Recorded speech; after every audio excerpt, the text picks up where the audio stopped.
Like, I wanted her to throw hands, you know what I mean? Like, I was like, where's the punch? Where's the slap? Where's the yelling? Where is, like, everything? But no, she was, like, entirely focused on George, was, like, understandable. But, like, I wanted violence in that moment. Yes, but I think I was more so happy that he was no longer under his control. Yeah. You're like, no. I needed to see blood. Yeah. Make his head roll. That's what I want to see. Wrong queen. Right.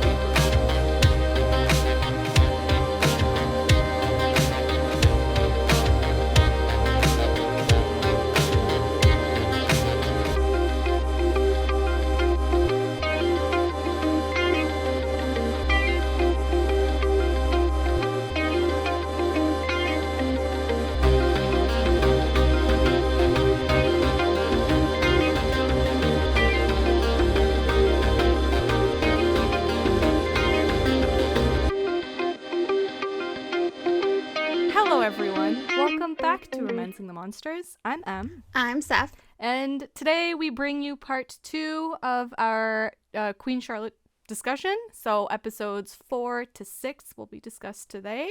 If you haven't listened to part 1 yet, well, I mean, why are you here? But also, please go ahead and do so that you have all the episodes chronologically. Also, we might reference ourselves, so that's always good to have, you know, the first episode in mind.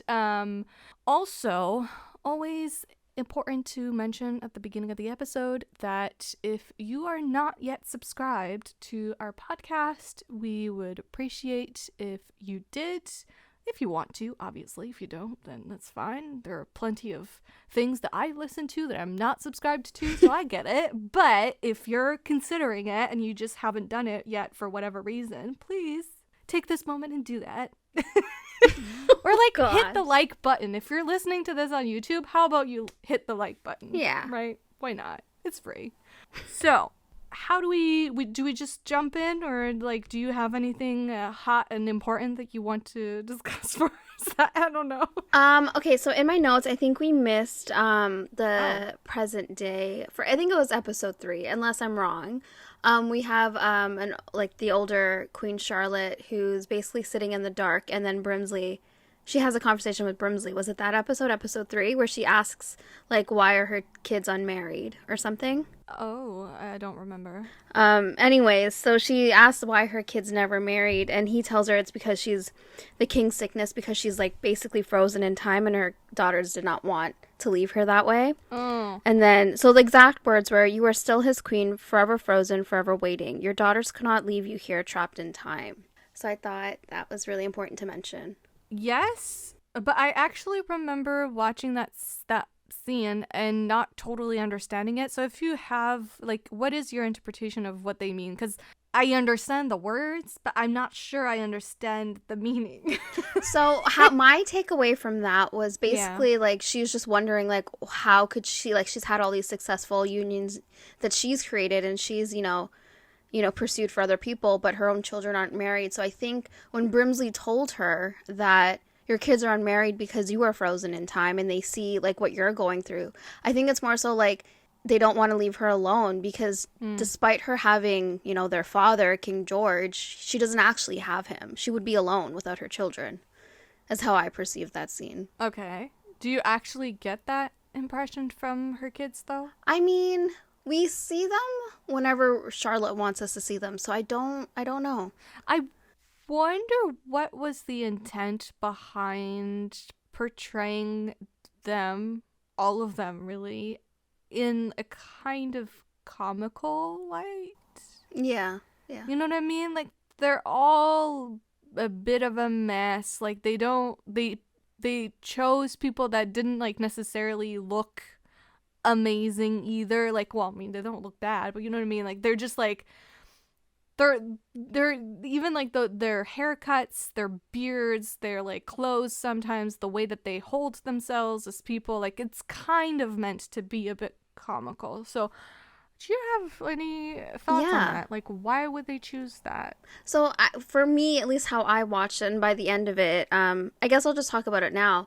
The way that I saw it is more so, like, they were kind of unkempt because of basically their life and really not having parents, because they do remark upon like Charlotte never being their mother. She's been a great queen to them and not their mother. So they never had that person to care for them and take care of them. So I think that's why they were such a mess. And every single one of them were unhappy in some way because they never got the love from their parents. They got the love of the king and queen, but never their parents.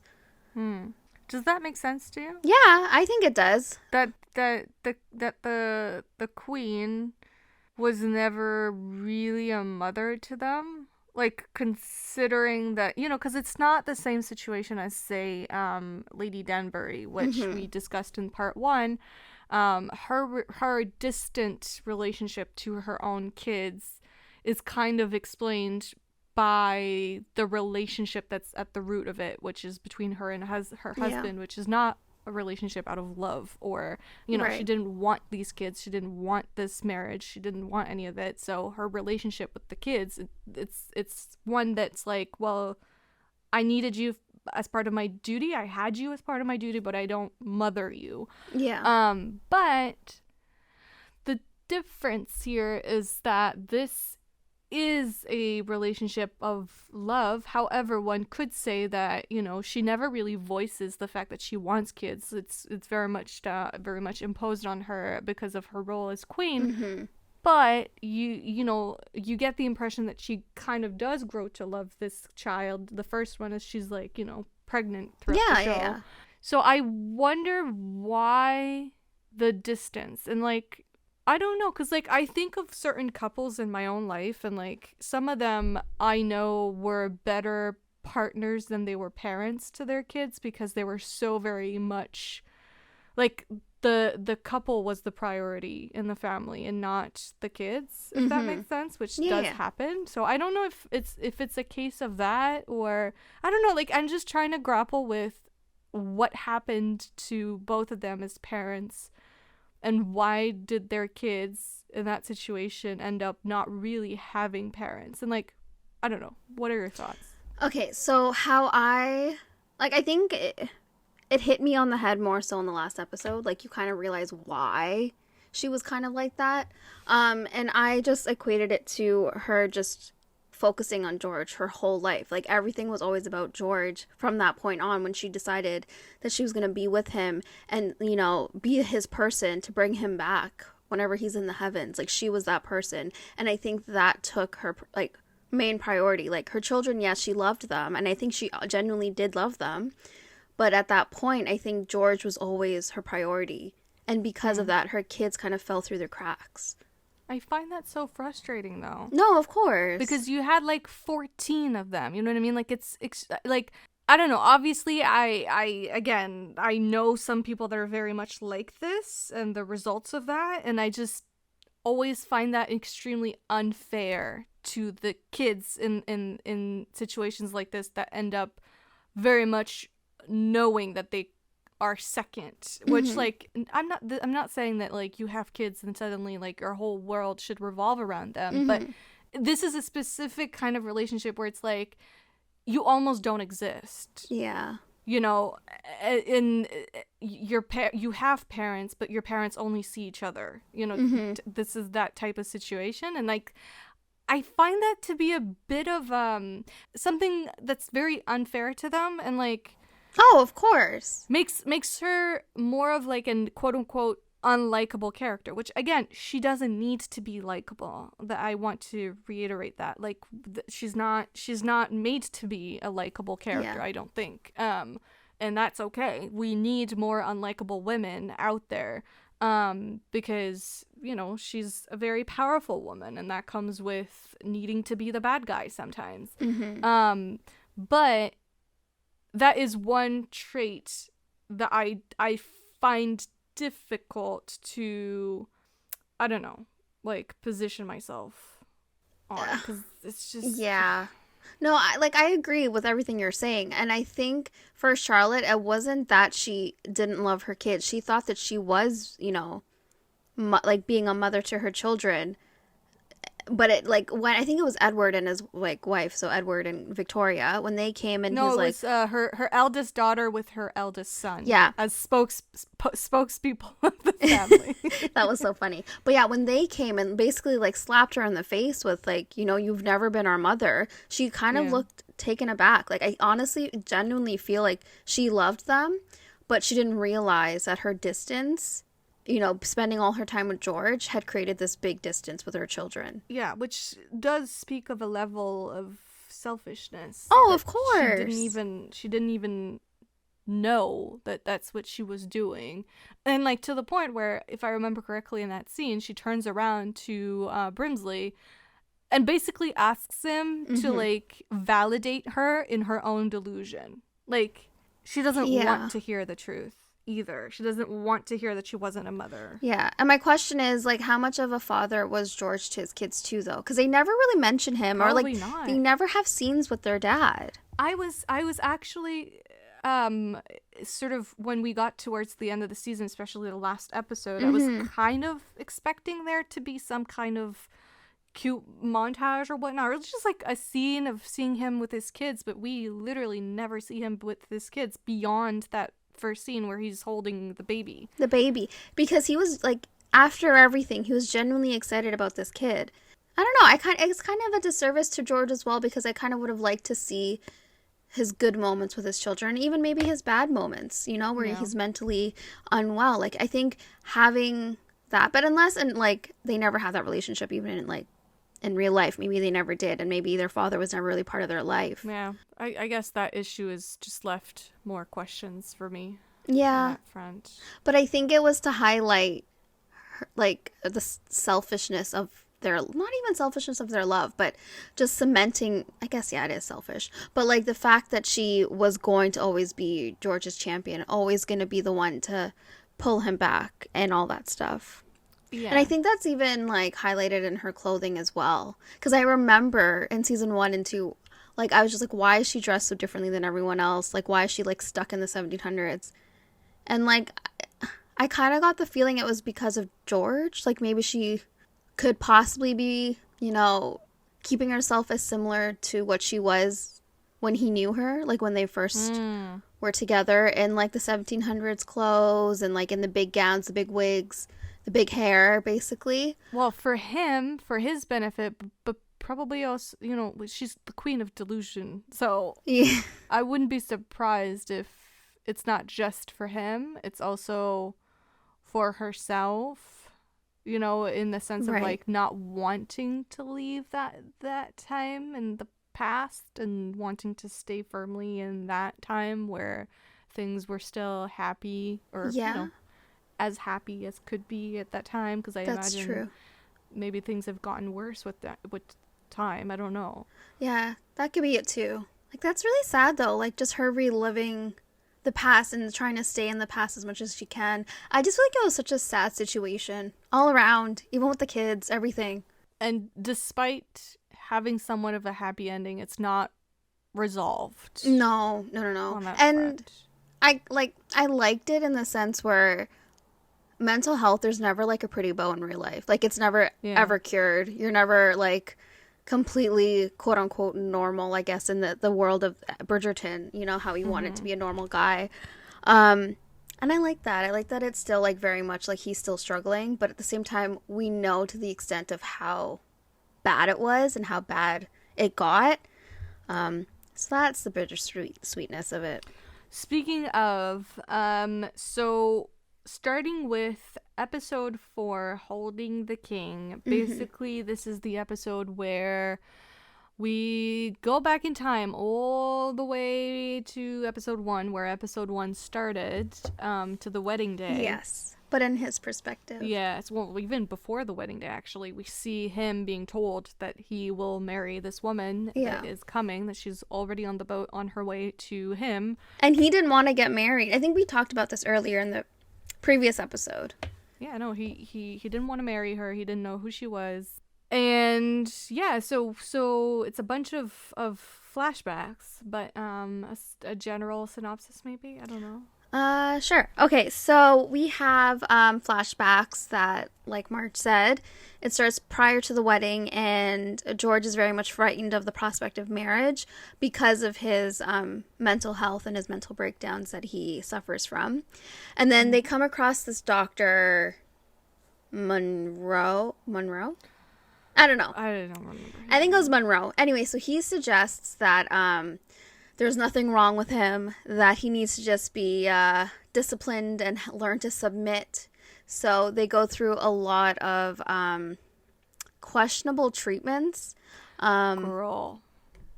Yeah. Ice baths, shaving, like trusting his life in the hands of this random person. Hello? Waterboarding. Literal torture, burning with a hot iron. Yeah. I'm sorry. And it was to break him, to rebuild him. Like, clearly back then they had no rhyme or reason on how they treated someone with, mental health issues. And poor George just did it all because, he just saw Charlotte and he was desperate for a way to be with her without the possibility of ever hurting her. Yeah. And so this episode kind of, I guess, answered the questions that viewers would have had, about George. And that's basically the whole idea of this episode. Tell me how, when this doctor is first introduced, like the very first scene, obviously not the subsequent scenes because we quickly realize what kind of man he is, but tell me why in that first scene, the things that he said, he really messed with my brain because the things that he said when he, kind of sold his own idea and his own, treatments to the queen. An inflamed cerebellum is what he called it. Yeah, I don't know shit about medicine, but the way that he was like, oh, there's nothing wrong with him, he just needs to talk. And I was like, oh, are we introducing therapy here? Great. That's exactly what I was like, oh my gosh, therapy? This is great. Yes, he needs to talk it through. Yes. Yeah, and I literally wrote a note that said, like, how do we feel about this doctor? Because I was like, his words, I'm okay with. His face says villain. Right? Like, he has that face that you're like, I can't trust this man. Yeah, the moment he walked onto that screen, I was like, But the words, I was like, therapy's great. Yes, let's do that. And then he kept talking, and I was like, wait, hold up.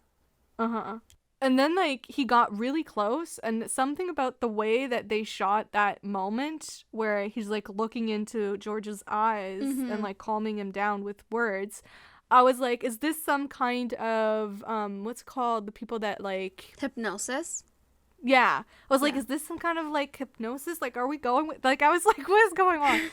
And then, literally, like, the following scene, I was like, no, this guy is actually fucking awful, and we hate him, and we want him to die, basically. Yeah. Can I just say that man did not get what he deserved in the end. I'm so mad. He literally just got, like, a slap on the wrist and, like, a goodbye. Yeah, they should have hung his ass. I don't know what they did in that time period, but... To the gallows. But it's like, honestly... Do you think the doctor genuinely thought, like, his methods were working? I think he genuinely thought and whatever he was doing was going to work. I genuinely think he believed that. And back then, they had no science. They had nothing to back it up. This was building that science. So, of course, it wasn't working. And nothing he was doing was ever going to work with George. I don't know. There was just something really creepy about him that just... Because, like, all the other doctors also had methods that had nothing to do with, like, and wouldn't, like, bleeding the patient or, like... Yeah, like bloodletting. Yeah, like, none of that would have worked, but I actually trust those doctors more because they seemed more genuine, even though they were way... Evie did not trust that doctor that wanted to do some bloodletting on St. Vincent. Okay, but the different series, different people. I'm talking about the people in the scene. The doctors that we see. I'm sorry. This man, there was something dark and sinister about him. Yeah. And about his intentions here. And I think he had, like, a big, like, dominance complex of, like, wanting to break and remake in his image type thing. make a king in his image, you think? Yeah. I also saw it maybe he has this prime specimen, like the perfect person to be his subject, in the sense of like he finally has that person to do all the testing and test his theory out and everything. And when they said that he was her physician when she was pregnant, I was like, take that man away from her. I know. I was like, this baby's what gonna die. What the fuck is he gonna do to her?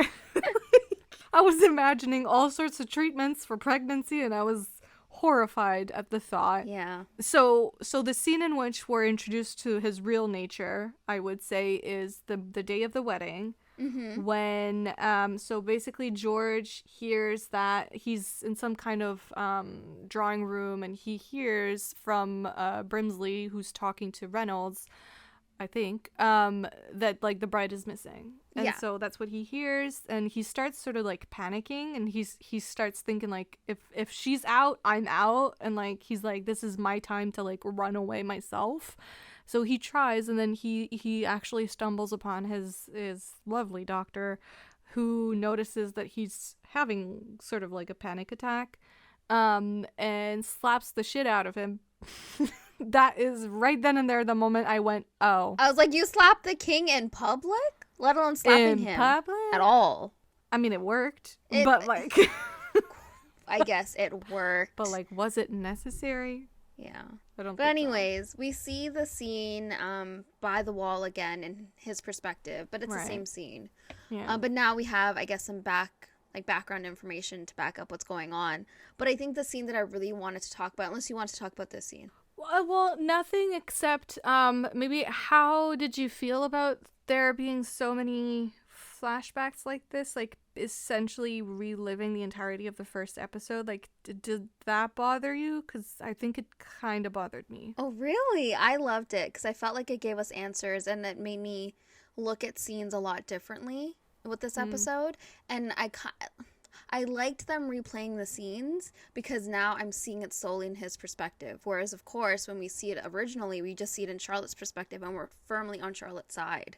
And now we kind of see both sides to the coin, and we see what they're both struggling with.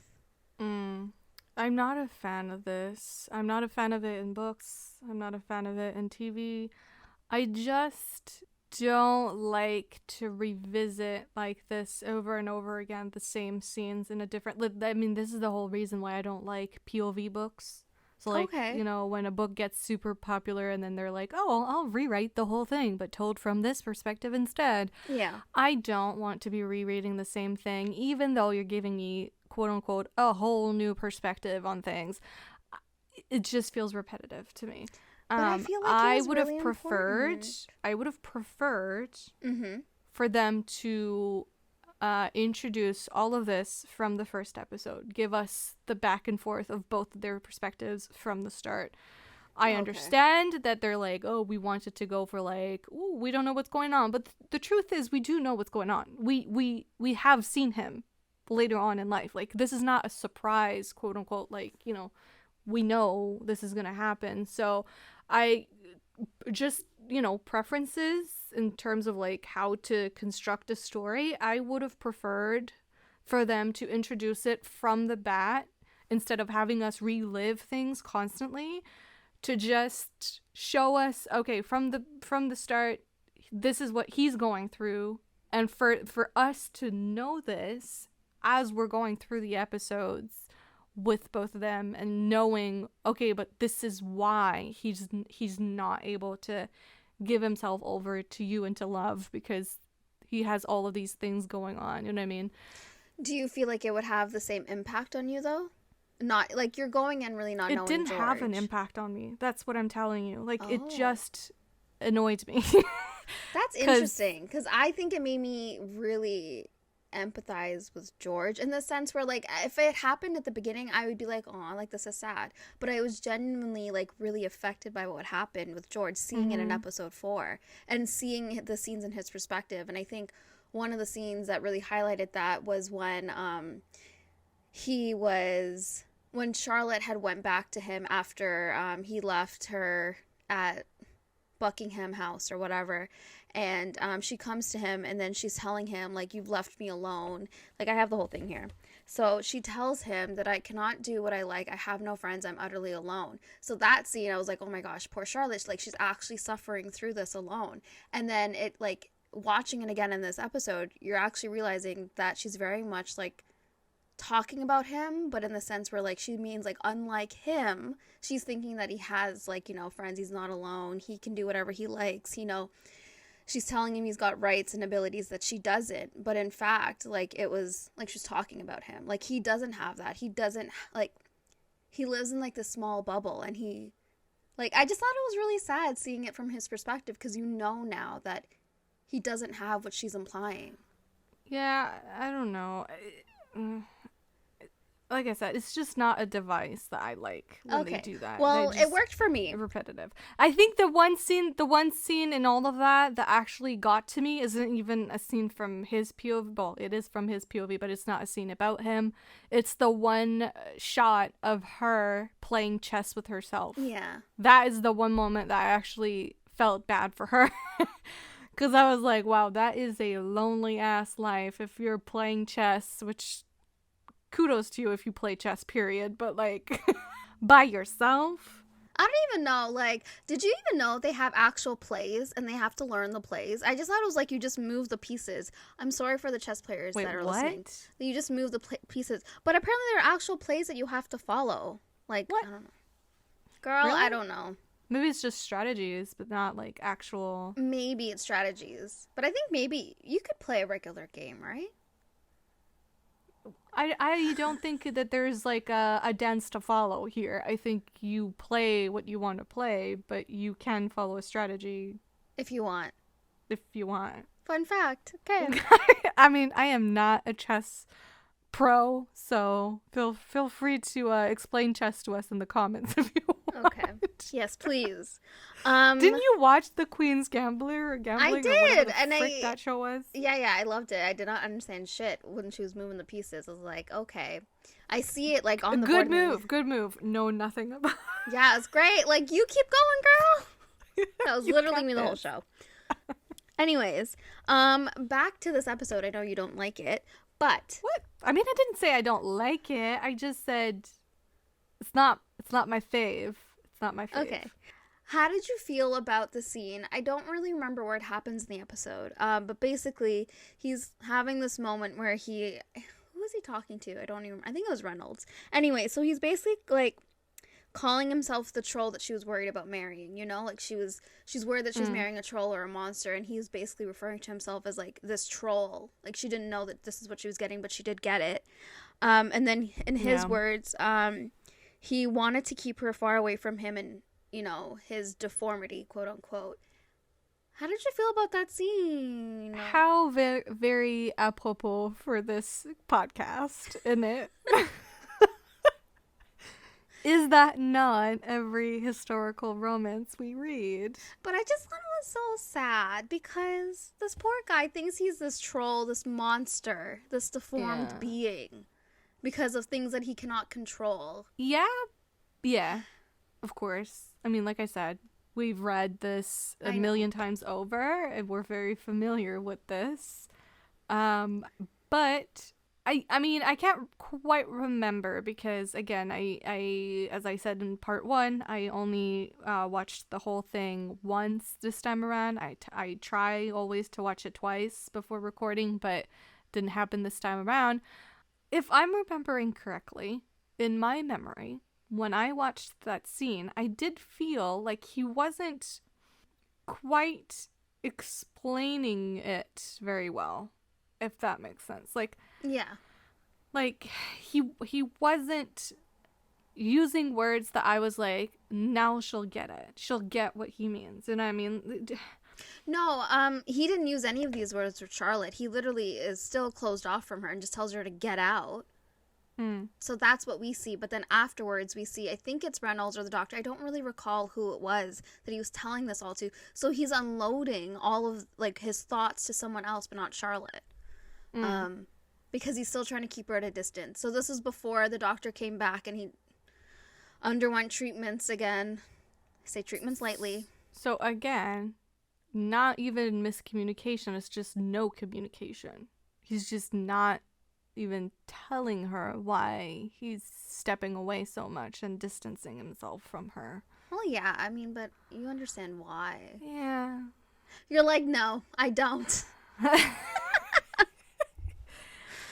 I mean, once, twice, it's fine, but I feel like by this point, it's like the 5th time he does that, or that one of them does that to the other. All right. So whoa, I can't speak.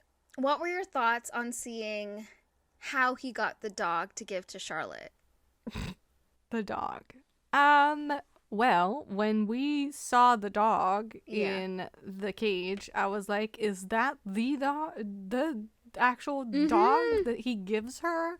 I was like, what in the world? You're gonna, like, that is quite possibly the worst gift. like at first I was like, oh, okay, it's a dog, you know, it's not my choice of dog personally, but you know, it's a dog. But when you actually hear about the story behind it, I was like, this just went from bad to worse somehow. And he thought it was like, in his brain, he reasoned this as like a great idea. He was like, from my cage to yours, to prove that like we can break out of them and whatnot. And I was like, maybe write a letter next time. You know what? But at least that dog is free and not caged in that awful dungeon with that awful man. Of course. So it was a great gift. He released a sweet, sweet dog, and it caused Charlotte to breed other Pomeranians, or whatever they're called. Right. She still has a whole brood of them now, which she probably mothers them more than her own kids. Because George gave it to her. But I mean, I'm not like, you know, praising her mothering skills or whatever. I just feel like maybe there are people that were not meant to have children. You know what I'm thinking about now? I'm thinking that, like, them as parents breed the kind of kids that we then read about in romance novels because they've had a fucked up upbringing and they're just like fucked emotionally, and now they don't know how to find love because their parents messed them up. Yeah.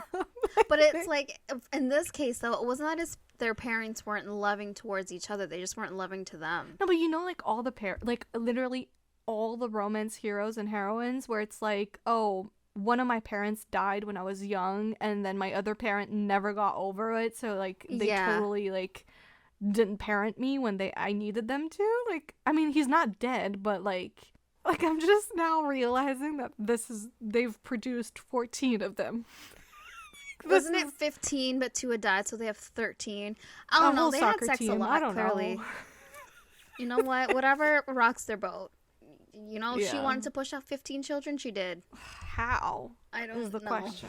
How? I mean, she literally gave birth to one, and like the timeline is a little skewed in my brain. Like, I wasn't sure how many months have gone by between stuff, but like it kind of looked to me like she almost gave birth and then immediately got pregnant again. I was probably. Like, wow. Oh, right, yeah, like the last. Okay, yeah. I think it probably was like a few months in between, and then she got pregnant, and then it happened again, and again and again and again and again. Yeah. And times 20. Anyways.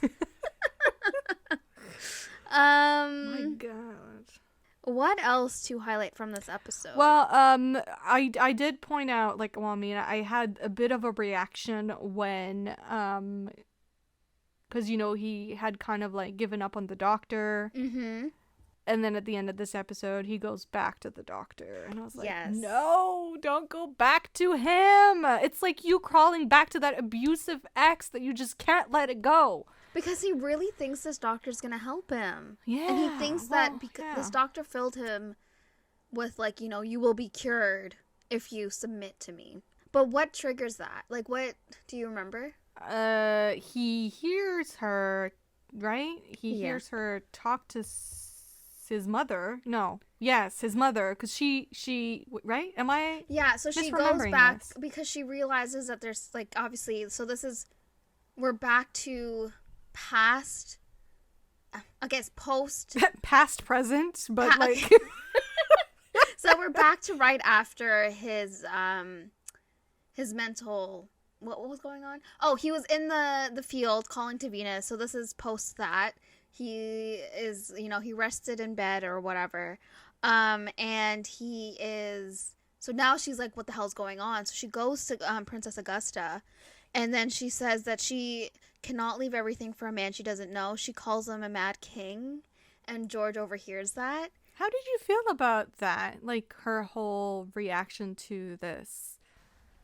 Well, I remember her also mentioning, like, the knives have been dulled, the window sealed shut, as soon as he moved in. And then she just obviously had all these questions. And she's still, like, a 17-year-old girl, like, in a new place, not really knowing anything, and just finding out that your husband is a lot more complex than you initially thought.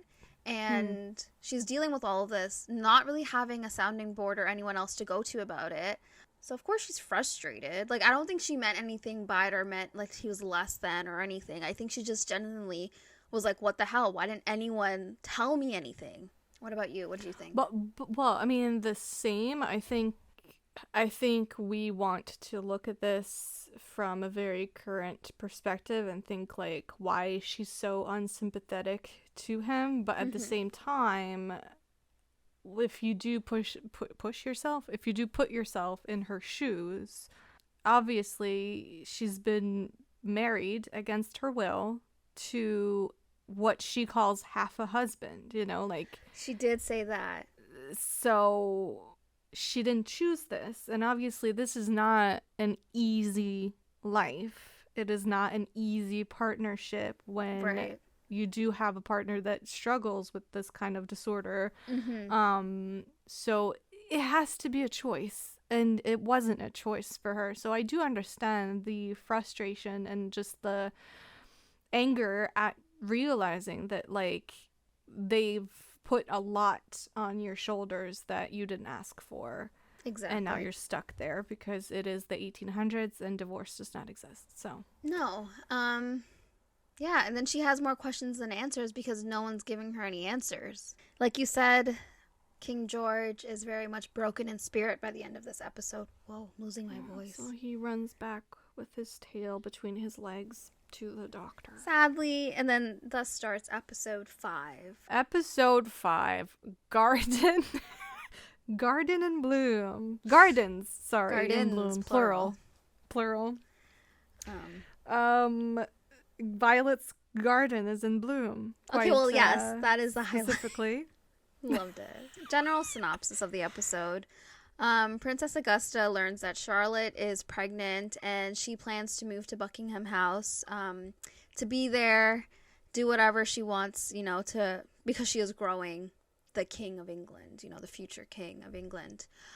Charlotte's frustrated. She's not getting any answers like we mentioned, and she writes to her brother, Adolphus. Whatever. Her brother, Adolphus.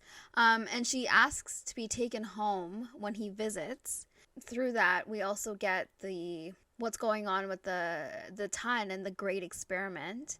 And we have Agatha, who we did not mention. Her old grandpa died as he be fucking. And he... Oh, God, yeah. That scene. So this leaves her without a husband and not knowing what happens, like matters of succession, what happens to people of color with that. So we're dealing with that on one end. We're dealing with Charlotte. And then on the other end, we're dealing with George, who's undergoing intensive treatments. And Agatha also starts a relationship with Lord Ledger, who we know is Violet's father. A lot of things happened in this one episode. And then in present day, like you said, Violet's garden is back in bloom. So maybe starting with the whole Violet's dad and Lady Danbury thing. Did you see that coming at all? I knew something was up because I found Lord Ledger very, like, charming. Like, even with his own daughter. Like, I found, like, his presence was very, like, consuming. So I feel like he's got that good dad energy about him. Yes. Do you want to add a D and a Y at the end of that? Or I was literally going to, but I was like, no, let's not. But I felt like I kind of like saw echoes of Anthony in there. Oh, didn't you? Like, didn't you feel a little bit? I could see it. I could see it. I was kind of thinking more like Edmund. You know how they say, like, oh, women go after the men that remind them. I was kind of thinking, like, he's more of like an Edmund, because Edmund was a great dad and very supportive of both his boys and his girls equally. And he gave me that energy of, like, you know, if she wants to do maths, she can do maths. And, you know, why should women be restricted to Latin only and, you know, not have thoughts, which her mom is very against her having too many thoughts. So Anthony echoes his father Edmund, who echoes Violet's daddy, Lord Ledger. Sure. Okay. The DNA does not quite cross over like that, but yeah, sure. Okay. Well, anyway. I mean, she had a great dad. It wouldn't be surprising for her to look for that in a partner, you know, in a husband. Where are you going with this is my question. Nowhere. It's just, I don't know. I'm not psychoanalyzing Violet here. It's just, yeah. What were your thoughts on Agatha and Lord Ledger? Came out of nowhere. I mean... Yeah, I wasn't expecting it. No, I wasn't either. But I wasn't against it, obviously. I liked it. I was like, ooh, this is kind of scandalous, especially considering they're, like, great friends later in life. And I was like, Violet definitely does not know this. Yeah, no. No, I was into it, because like you said, he's a great man. And Lady Danbury does deserve a soft-spoken, good, all-around, charming, gentlemanly man in her life after the pile of ash that she had as a husband. Can I just say her and her maid, or her lady, what was her name again? I don't know. Oh, I don't remember. But they were hilarious. And the way that she had to pretend to grieve her husband and, like, scream and cry. Like, oh my gosh. It was so funny. Yeah, I mean, I liked it. I liked it, but it did feel perhaps a little tiny bit rushed, because I was under the impression that they didn't even know each other prior to this whole TV show happening. That's the thing. I feel like Lord Ledger only sees Agatha at her husband's funeral, and that's when he noticed her. Like, that was the only... No, at the ball. The ball. The ball that they host, the first ball of the season. Right. I believe that's when they first meet. And they have a dance. Yes. So, like, they see each other there, and then they see each other at the funeral. Right. And then they see each other during that walk. And then suddenly they like almost kiss. Like, basically right then and there. So I was like, woo, we're moving fast, unless, like, obviously we may be missing certain things here. I think they did them a disservice in the sense where I feel like they needed more time to establish their relationship. Sure. Because I feel like, their chemistry was there, but it could only take them so far. I feel like them having, like, one or two walks in the field was not, like, enough for me. Because I was rooting for them, and what's obviously it called? Rambling? Sorry? Is it? Did he call it rambling or something? Yeah. They're rambles, and like I was saying, I feel like it was rushed, and I would have liked to see them develop a bit more, so we felt that love that she had lost. You know, that she kept referring to. So you know how there's a book that Julia Quinn and Shonda Rhimes co-wrote? Yeah. I wonder if it's actually this season in a book format, and if perhaps that would provide more information. And especially, like, just thinking back to part 1 and what I was saying about, like, for me, the editing sometimes making it a little bit jarring to watch and just, like, taking me out of it. Right. Those are the things that make me wonder if maybe I would like this whole story more in, like, a book format, because maybe that would give them more time to explore all of those relationships and, like, actually being inside those characters' heads as they're going through the story. Maybe would help. Interesting. I kind of am curious to read the book now, knowing that I forgot that there was a book, and maybe, like you said, it could answer some of the questions that we had, or maybe the pacing's a bit different in the book too. Like, maybe you get more scenes between Lady Danbury and the Lord Ledger. I don't know.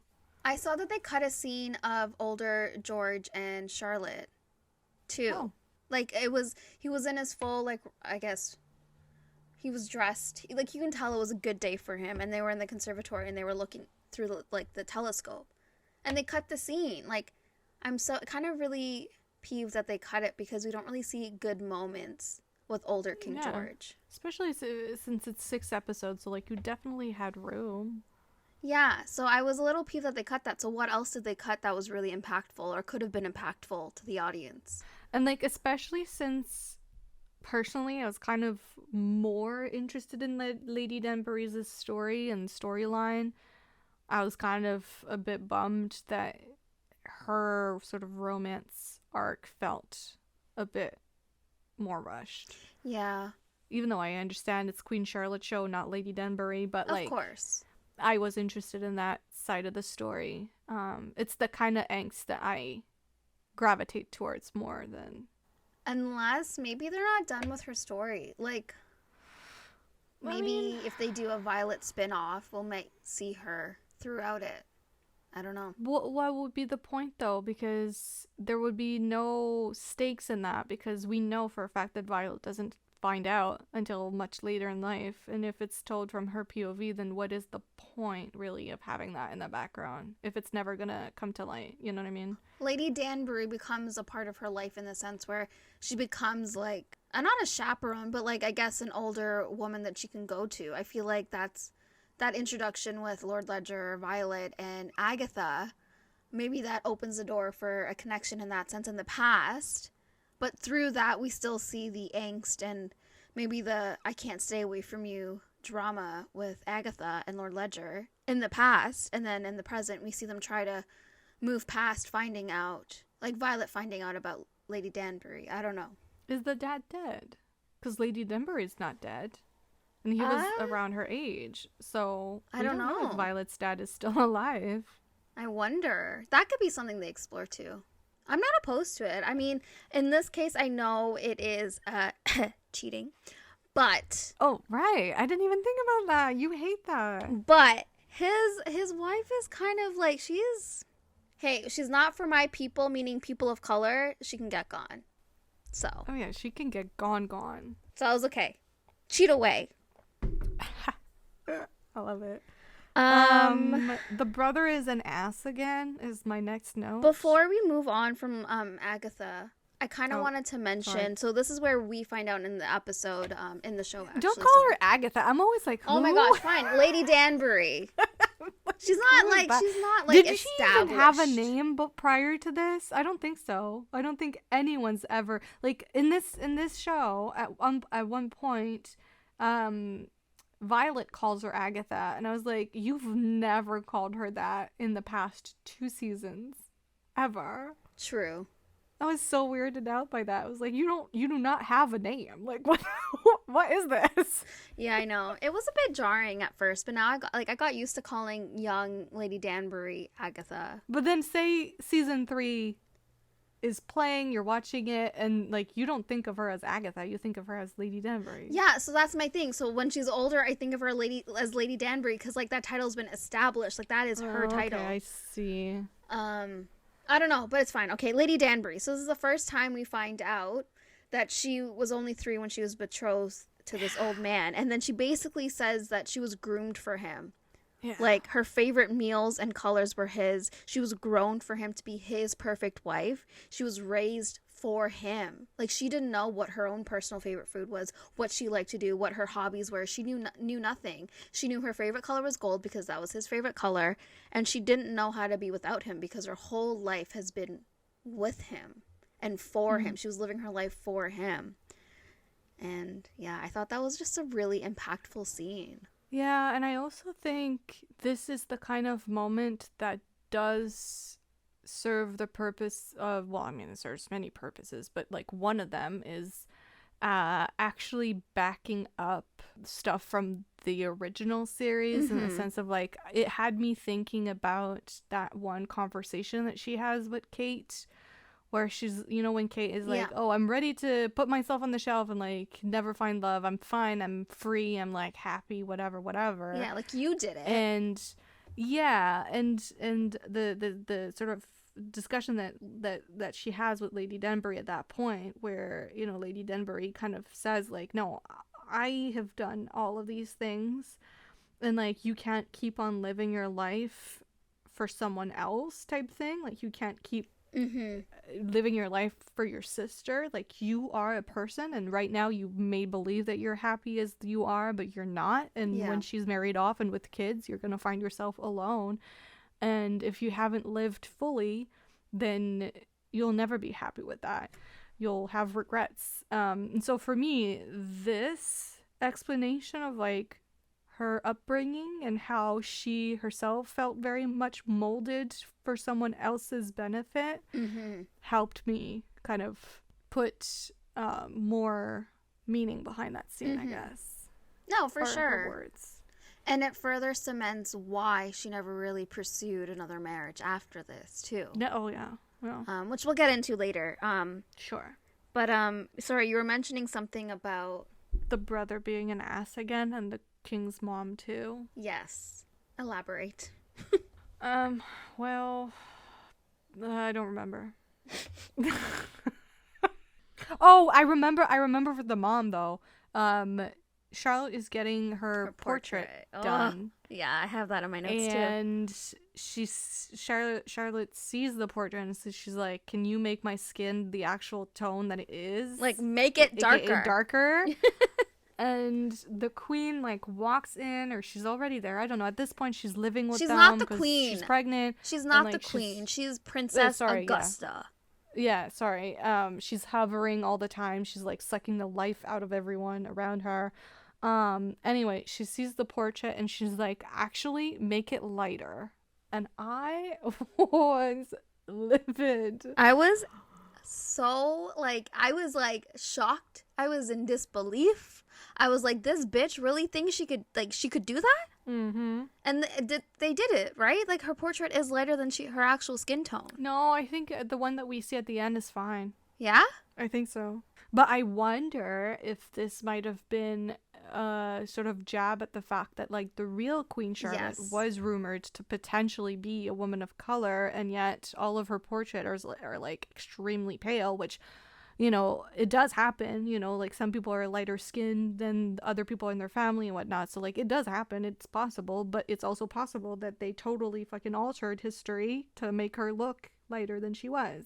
Yeah. So I was kind of wondering if they were kind of like referencing that. Maybe. I think that would be a good little jab too, because we really don't know what Queen Charlotte actually looks like. We don't know. We will never know. Yeah. Her brother is an asshole because Charlotte sends a letter to her brother because she's been cooped up in this house alone. She's pregnant, hasn't seen her husband. She has no idea what's going on with him. She sent him letters, no response.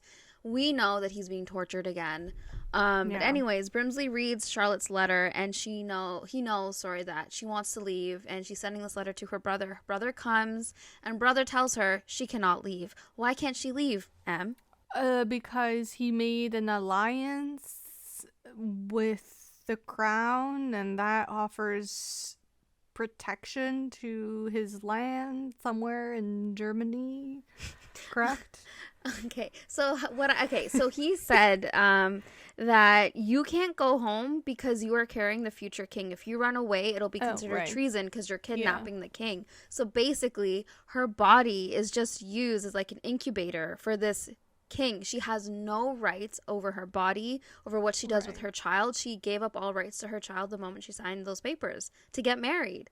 So she cannot leave, or it'll be considered a crime. Right. I also love that she's like, "I'm gonna be roommates with Lady Danbury." Then literally just walks in with all of her suitcases, her clothes, everything, and she's like, "I'm moving in." How did you feel about that scene? So we have Lady Danbury telling her, like, I'm gonna, like you said, I'm gonna talk to you as your subject, and that whole scene about, you know, at this point we know that she had been giving information to Princess Augusta, but she was kind of hesitating at this point because she was friends with her.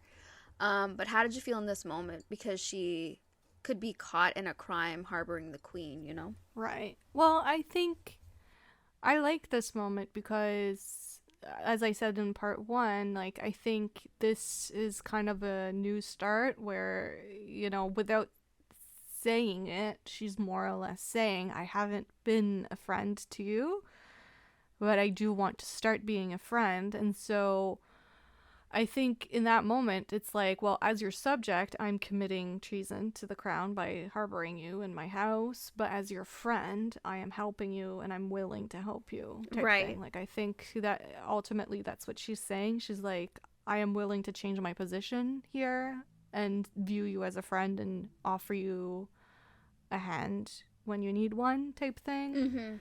That's kind of how I saw it. And also, I think we should mention, Lady Danbury has been pretty good with, like, not giving information away to Lady Augusta.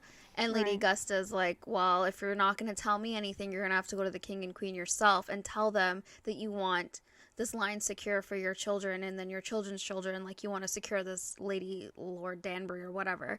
And she hesitates because she knows that Charlotte is also going through things and she doesn't feel like it's her place to even go to the king or the queen for this matter. I mean, obviously in episode 6 we see that she does give in and start giving information again, but I think it was important to say that here she doesn't, at this point she's more so just putting her friendship first. But as you mentioned, I think Lady Danbury also realizes here that she risks losing everything and that this doesn't just involve her and her own family, that it involves everyone else that was also given a title that is now wondering, well, what happens? Is it passed on? Is this not a title that is passed on? And also, like, realizing that her husband spent a lot of money to uphold a lifestyle that they did not have the funds to have, and so she's basically left with nothing if this title is not indeed passed on, and that she can't keep it because now she doesn't have a house, she doesn't have a fortune,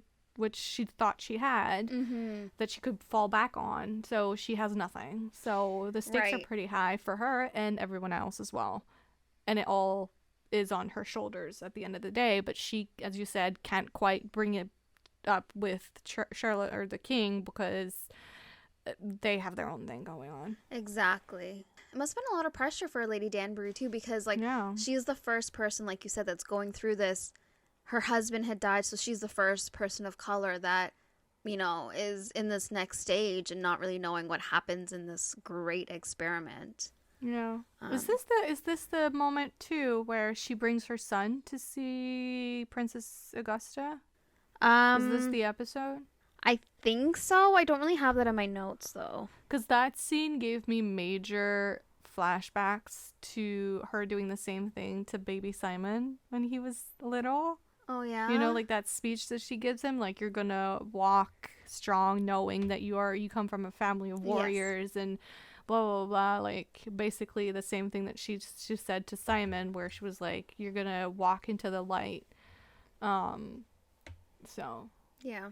Yeah, I liked that. She's always, like, a kind of mentor figure, more so than a mother figure. I mean, like, I can see why this might cause, not that I've seen it online, but I can see why this might cause some people to dislike Lady Danbury in the sense where, like, her allegiance is very much to herself first. But I mean, at the same time, like, you understand and, like, the pressure that she's under that Charlotte is not even thinking about because, again, she's a very one-track mind, and that being George and her own self. I wouldn't say she's very much like herself first. Someone who to me would be like herself first is like the queen. Okay, so then what would you call? Meaning like she sees George as like being a part of herself, obviously. Yeah. But Lady Danbury strikes me as someone who actually is very much aware of everything that's going on around her and very much wants to see things happen in a certain way and is very proactive about that and very involved in all of that. So like to me it's not so much a me first, it's a I have a voice and I have a position of power and I want to use it, and if that means being somewhat selfish then so be it, but I actually think that I can bring good from it, if that makes sense. Like every time she uses her power it's because ultimately she believes in what she's working towards. Like she's very much a goal-oriented woman. So that doesn't make her an unlikable character to me. No, I think you said it like really well. Copy and paste. That's right. I agree. They do have that really interesting scene, though, between... let me know if there was anything before that you wanted to just talk about, but between present-day Violet and Lady Danbury. And Lady Danbury telling Violet that...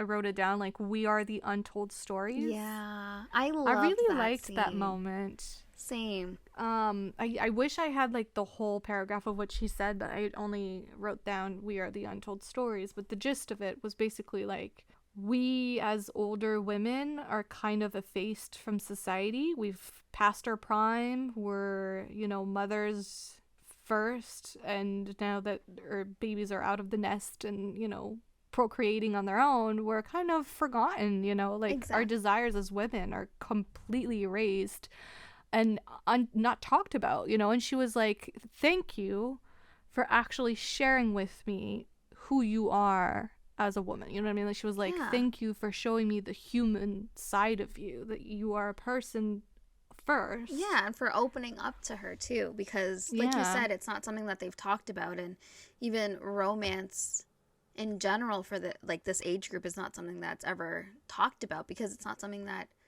I guess is a societal norm, for sure, or a desirable trait, like, you know what I mean? Like, it's like, True. who, quote unquote, who would want to read about that, you know what I mean? But it's like, people would, and it's important, and those stories are important, and so those untold stories have to be told. Yeah, I don't know, I found it really impactful because I think having the scene really cements, like I said, I think I talked about it in our part 1, that like these women are not just mothers, they're not just like matriarchs. They're actual people and women, and they have desires. And I loved that the scene was in there because we see their struggles, and I thought it was really great. And I think in a way that goes back to Lady Danbury's, like, the way that she imposes herself and her presence. I think that is very much her fighting back against the idea of just remaining, at the back of the walls with the other older women, not, having a place in society or whatnot. Like, she's very present. Her presence is felt whenever she's in a scene, whenever she's with a group of people, like, she's very much present. So, I don't know. To me, that is her sort of going against that and against the idea of not being acknowledged or viewed as the powerful woman that she is. So, and this scene further cements Violet's desire, and for her to want to be gardened. Want to be gardened. Yeah, her need to be gardened. And I love that it was like, not that they said it was okay to want another man, but like it's something along those lines. And like that concludes Violet's arc in this overall story, in a sense of like, her garden in bloom. But now she's willing to pursue that and see who else can make this garden bloom and fertilize it and do whatever needs to be done. To her garden. I don't think that garden is getting fertilized anymore. I think she's past the time of fertilization. You never know. How old do you think she is? I would say in her 50s. I mean, you said in her 40s, which, like, I think 40s. Rare, but possible, question mark. But I don't know about that time period. I think at that time period, it's like the equivalent of being like 60. You know what I mean? Okay. Like, nowadays, rare but possible. But back then, people died like way sooner. All right, maybe not fertilized, maybe just watered. Anyways, we go back to the past. The episode ends with Charlotte going back to her household to claim her husband, and she goes to see him at Q Palace, and she sees a broken George. He's despondent. He's not even looking at her. He's not even talking. He is like broken beyond repair. She pulls them out by telling them about their child, right? And she fires that stupid ass doctor. Yeah. She brings him home. Yeah. I kind of wish that scene had more of like a dramatic impact. I feel like it did for me. I mean, again, I was waiting for her to be like, kill the dude. Let's go. Okay, yes. Let's do it. Like, yes. on the steps, like let him bleed out, like, you know what I mean? Like, I was waiting for more of like a, oh my god, like it's finally happening, because like we know behind the scenes this man has been doing some pretty fucked up things to George. And we didn't even talk about Reynolds like trying to stop it, because he even goes against the king and he's like, no, this is too much now, and he actually goes to try and stop it, but he's not strong enough. Like, I wanted her to throw hands, you know what I mean? Like, I was like, where's the punch? Where's the slap? Where's the yelling? Where's, like, everything? But no, she was, like, entirely focused on George, was, like, understandable. But, like, I wanted violence in that moment. Yes, but I think I was more so happy that he was no longer under his control. Yeah. You're like, no. I needed to see blood. Yeah. Make his head roll. That's what I want to see. Wrong queen. Right. Yeah, but we're happy he's out of that situation. Yeah. So are we doing episode 6? No, we're not done. Oh, what? The hat thing comes back. Oh, right. Sorry, the hat thing. Yes. So basically, we kind of figure out that, so like the dad is, let me make sense. Lady Danbury tells the dad that, Lord Ledger, that her birthday's coming up. He doesn't know when. Daddy but Ledger. Whatever. Yeah. And he has this whole thing that he does for Violet. When it's her birthday, he makes her a little birthday hat, which really is a birthday crown, but I don't know. Anyways.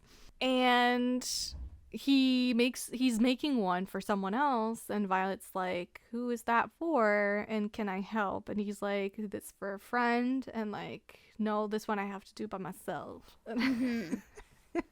And so we see Lady Danbury like kind of frantically, well, not frantically, she wasn't frantic, but she was searching, she's looking for something. She was ripping the house apart. Yeah, and she finds it in, some box, the birthday crown that somebody made her. I know. And also, it kind of did shed a bit of light on her comment, because like, remember in the church when Violet was talking about making birthday hats for Edmund, I wonder if it's the actually the birthday hat comment that brought on those like bitter emotions from Lady Danbury in that moment, because she was remembering Violet's dad. Oh.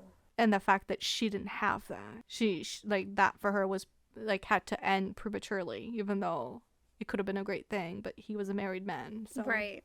But then I love how Lady Danbury in that same scene, or I think it was a few scenes after, where she's like, my heart is filled with hate and need for revenge, so I'm literally making an orphanage in his name because he hated orphans.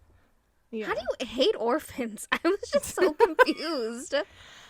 I mean, there are some awful people out there.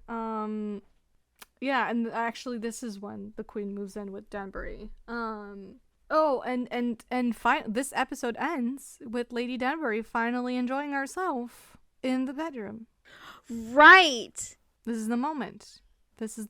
Yes. She finally. They be fucking, and the ceiling was triggering for her, and she takes control. Yeah, and can I just say that man looked somewhat of an age, above the neck.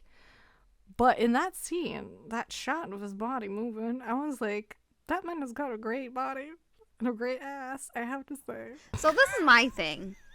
As I was saying, I watched this with my family, and I had to look away because it was awkward. I had my parents, and I was like...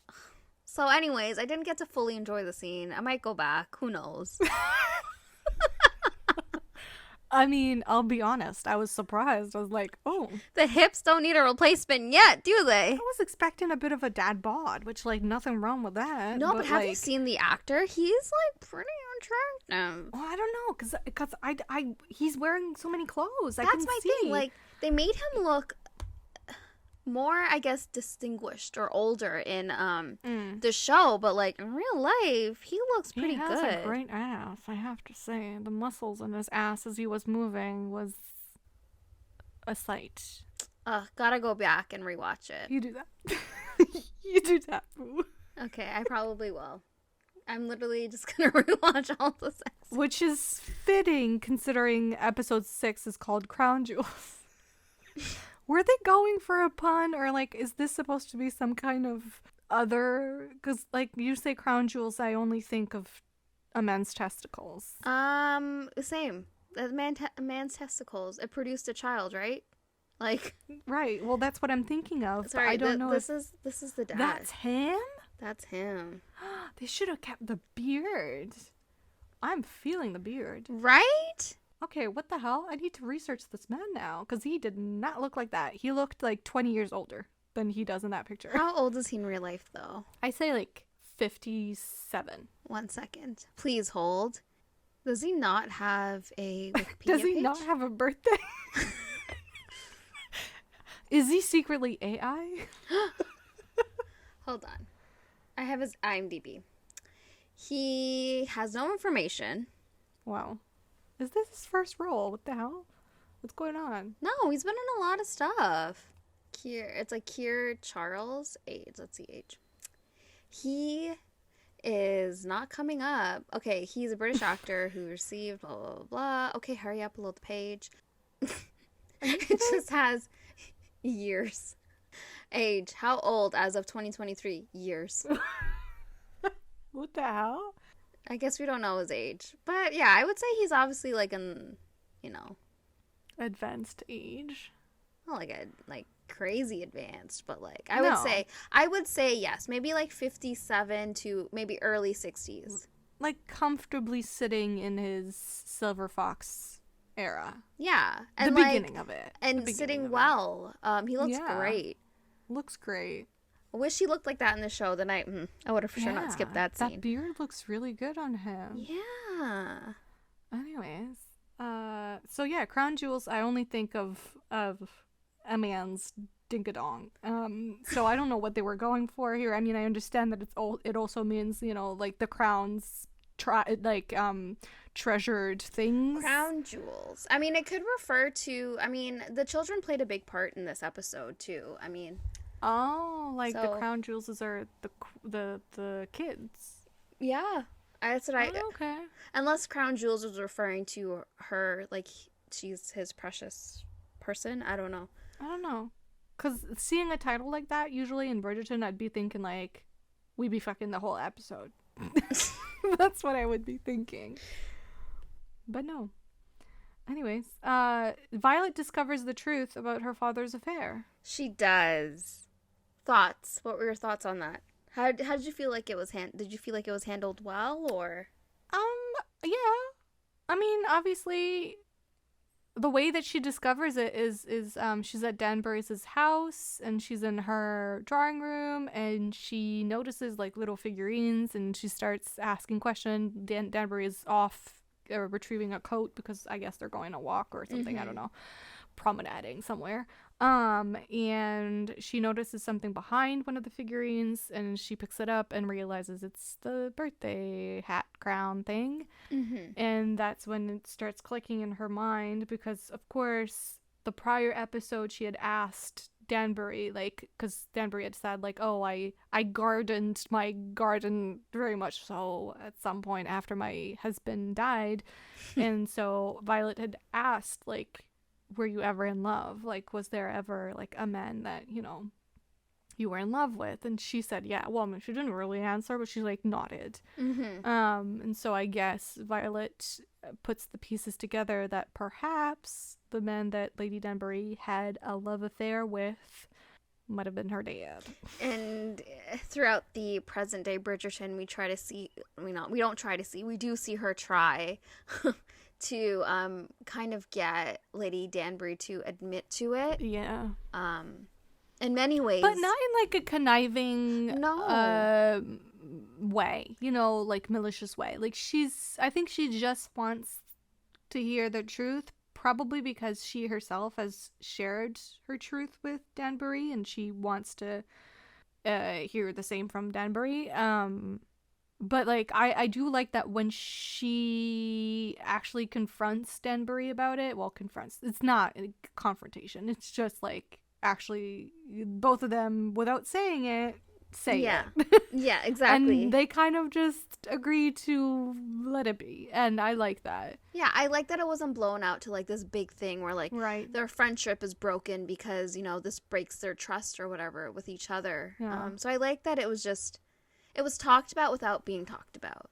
Right. Like Violet there was got no what she need to wanted. make drama out of Exactly. it. Really. Violet got the answer that she wanted confirmed, and Lady Danbury was able to, in a way, talk about a man that she's probably never talked about before. She didn't even get to mention him by name or anything, but this was probably a secret she harbored for years and years and years and years. Still no royal babies. in present day, obviously. The queen is desperate. She marries off her sons. 2 of her sons, and they believe the eldest will be able to talk their mother out of it because he is next in line to be king, and they think his word does mean more than Queen Charlotte at this point, but he basically agrees with his mother. Okay, so how does royal babies and heirs work? Because so the guy that does, I believe his name is Edward, the one that ends up having a child, or, you know, having a child on the way, is not the eldest. Because we know the eldest was married, had a child on the way that died during the birth with the mother. And so how does it work? Because now this baby is the heir because he's older. But like, say if the eldest of the family was to have another wife and another baby, and that baby was alive, wouldn't that child become the heir? Because I was confused how it works. Dude, I don't know. Because I all I know is one of the sons marries Victoria, who I think becomes Queen Victoria. Right. I was wondering about that too. Had me Googling. Yeah. But I think Well, it's Edward. He marries Victoria. Yes. But he's not the eldest. So I was like, so does that guy become king? I think he dies or something. Like, I think he rules for, I don't know, man. I don't know British history, clearly. Something happens, but I know they end up, like, ruling. Because it's the Victoria that then gives birth to an Elizabeth, because there's the whole thing about, like, she thinks it's a girl. Is that all right? And then the queen is like, oh, a queen would be great. Which gives birth to an Elizabeth, which then gives birth to another Elizabeth, which is the Elizabeth that just died. Correct? Right? Yeah. R.I.P., I guess. I'm sorry. I should not. It was like Coronation Day, like 5 days ago. I did not even tune in. I was watching a coronation. Was I watching that one? Hell no. I was watching King George. I did not give 2 fucks about Coronation Day. Me either. Sorry if you're a royal enthusiast. I am not. Yeah, I mean, we're Canadians, so we are. It's that distant relative that you're like, oh, right. All I know is our money is changing apparently, and I'm like, is it? And our passports. Sorry, this is random information for those that do not care. Our passports are changing? Yeah, they're not nice. They're okay. Like, they're changing it. Why do they have to change it, though? I don't know. Like, just because she died doesn't mean she disappears. Like, what the hell? Why? We don't need his face on anything. We don't need his face on anything, especially my money. So I will be moving strictly to just card only. No cash. Is she on that 100 bill? Is that her? Or is she on the 20? I can't remember. She's on all of them. I'm so broke. I haven't seen money in so long. I'm kidding. Is she on all? No, she's not on. No. Is she on the 20? I think so. She's on the green one, right? I don't know. Whatever she's on, they're replacing with him. That's so weird because like everyone else is also dead. You're not replacing them with anybody else. I could not even tell you who are the people on the dollar bills. Like I don't know any of the historical figures on our money. I only know the loonies. You know, just the bird, right? The one with the killer, the murder chickens, right? Is that the ones with the murder chickens? The loonies? Or the tunies? One of them has the murder chickens on them. Why am I not knowing Canadian? Kate, we have to remove this from we sound like we've never seen money. Can you please remove this from the episode? Thank you. Anyways, we have that scene between Charlotte and the love George. confession. Sorry, I believe so. I mean, really I wrote down. I will stand with you between. Let me. I have the whole thing. Are you ready? Oh, okay. Okay. So she comes in, guns a-blazing. She's like, "What the hell? Like, what are you doing?" She's like, I came here because I realized that maybe you do love me and you're pushing me away because of that." And then she tells him, "Is it because you believe that I could not love you? I do. I love you, George. I love you so much that I wish that I will do as you wish if you do not love me. Say you do not love me and I will go, but first you have to say that you do not love me." Um Anyways, I totally disregarded everything. I did not say it in order. But she tells him that I will stand with you between the heavens and the earth. I will tell you where you are. Do you love me? And then she keeps saying that, and he's just like trying to push her away, and he's like, "I'm a madman. I'm a danger. In my mind, there are different worlds creeping in. The heavens and the earth collide. I do not know where." I see. I'm not reading this in order. Can I redo this whole thing? He says that first, and Yeah. then Can I just redo this whole thing? "I will stand Okay, with thanks. you." No. Yeah, We get it. It's fine. We get No, it. because it sounds better if I read it in order. It's fine. People get it. People have seen it. Just finish saying what he said. Okay, fine. And then he said, "I do not know where I am. I do not wish. You do not wish a life with me. No one wishes that." And then he tells her finally that I love you. From the moment I saw you trying to go over the wall, I have loved you desperately. I cannot breathe when you're not near. I love you, Charlotte. My heart calls your name. I wanted to tell you. I wanted you to know. I did like that confession. I did. It was one of the best confessions ever in anywhere. Yeah, I do really like the sentence, "I will stand with you between the heaven and the earth. Yeah. I will tell you where you are." And she like holds that so close to her heart, and she continues to do that even in present day Bridgerton. She has like been his warrior. His anchor, really. Yeah, and like, his anchor. his Venus. The thing he's looking for that brings him back to who he is in reality, I guess you would say. Yeah. Thought it was a great love confession. I honestly find that Shonda Rhimes, she writes a really good love confession. And for once, it wasn't borrowed from anyone else. Yeah. Daphne, Simon. Mm-hmm. Yeah, no, I agree. And I'm literally agreeing with myself. Well, that's a good thing. That's always nice. Guys, it was Always just a really good love confession, okay? Are you stuck between the heaven and the earth? Honestly, when that was said and like her response and like she was so confident and she kept pushing, like, "Do you love me?" She's like, "I don't care what you're saying, you're a madman. Do you love me? Like, do you love me?" She walked into that room with that decision that she will stand by that man forever as long as he wanted her and he loved her. Like, there was no questions at that point. No matter what he was going through, she still saw him as an equal. Despite, like, what everyone else was telling him, he had to hide everything about himself. At that point, she saw him as an equal. She's, like, given up on getting answers because she knew that she loved him so much that was it for her. And if he didn't want her, she said that she would move on with her life. She would, live her life to the fullest that it could be if he did not love her. Yeah. Also, remember that one moment where Reynolds is like, he tells George, like, maybe she's your perfect match, actually. Yeah. I think, like, in a way, without diagnosing anyone, I do feel like she's, like, her whole thing with delusion and being stuck in the past and wanting to be told or wanting other people to sort of play into her own delusions and keeping it up, and I mean, she is well suited in that regard, you know what I mean? Like, it's not healthy or normal. It's a coping mechanism of her own.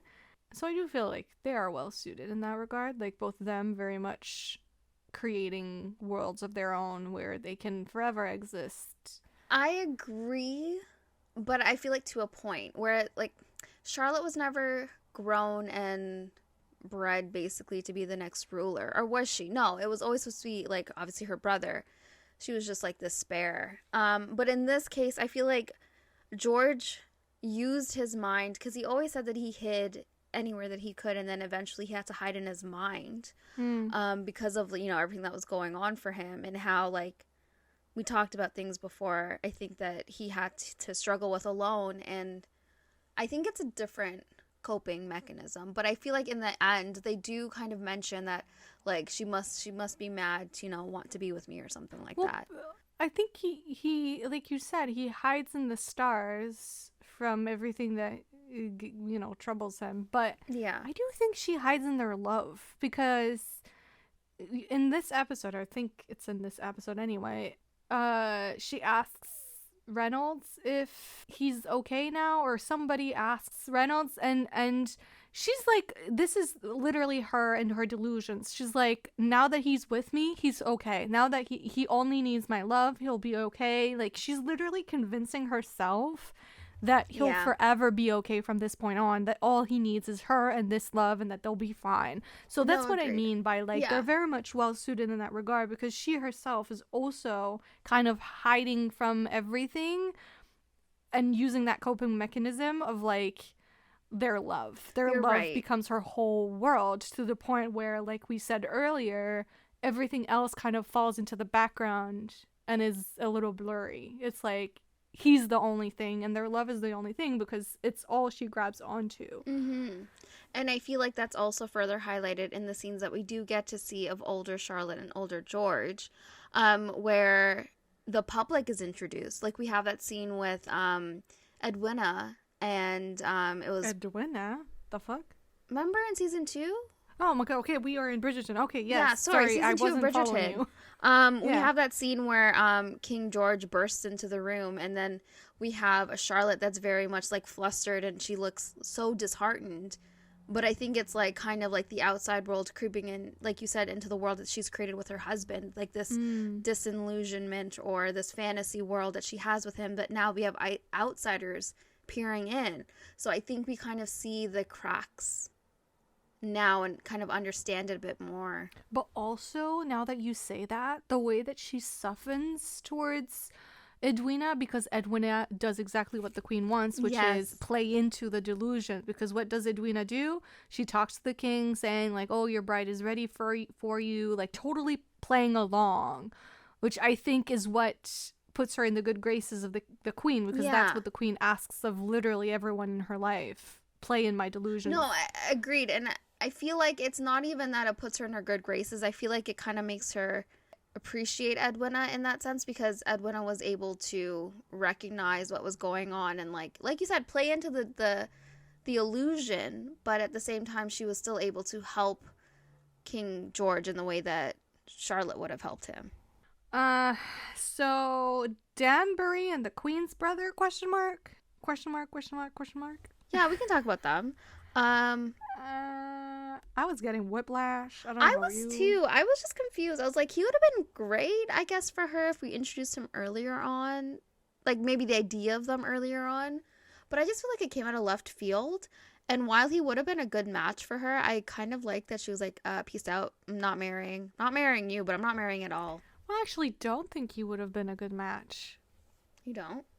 Well, no, because later on, when he basically like lays it all out and he's like telling her exactly how her life is going to be if she marries him, she is kind of looking at everything she doesn't want. He makes it so plain and obvious that she's like, actually, this is my worst nightmare. I would rather be alone, because this is what I'm running away from. Yeah. This life that's already set for me, away, alone, powerless, because she's married to a man, therefore she belongs to him. So losing her power and freedom again. Yes. So I actually don't think he's well suited at all. I think that was the whole point. I think I meant like not even like before Lord Ledger. I think I meant like before her husband. Like if that was like her initial marriage, I think that would have been fine. Like for her, she would have been content. But in terms of where she is now, like of course not. And the moment he said like, oh yeah, I'm gonna need heirs. She's like, hell no. She was like, hell no, I'm not giving you more. I already had 4 kids. Yeah. He was still like a nice guy, and I hope he finds love. But is he? What? I didn't like him. He was not a nice. Did you see what he did to his sister?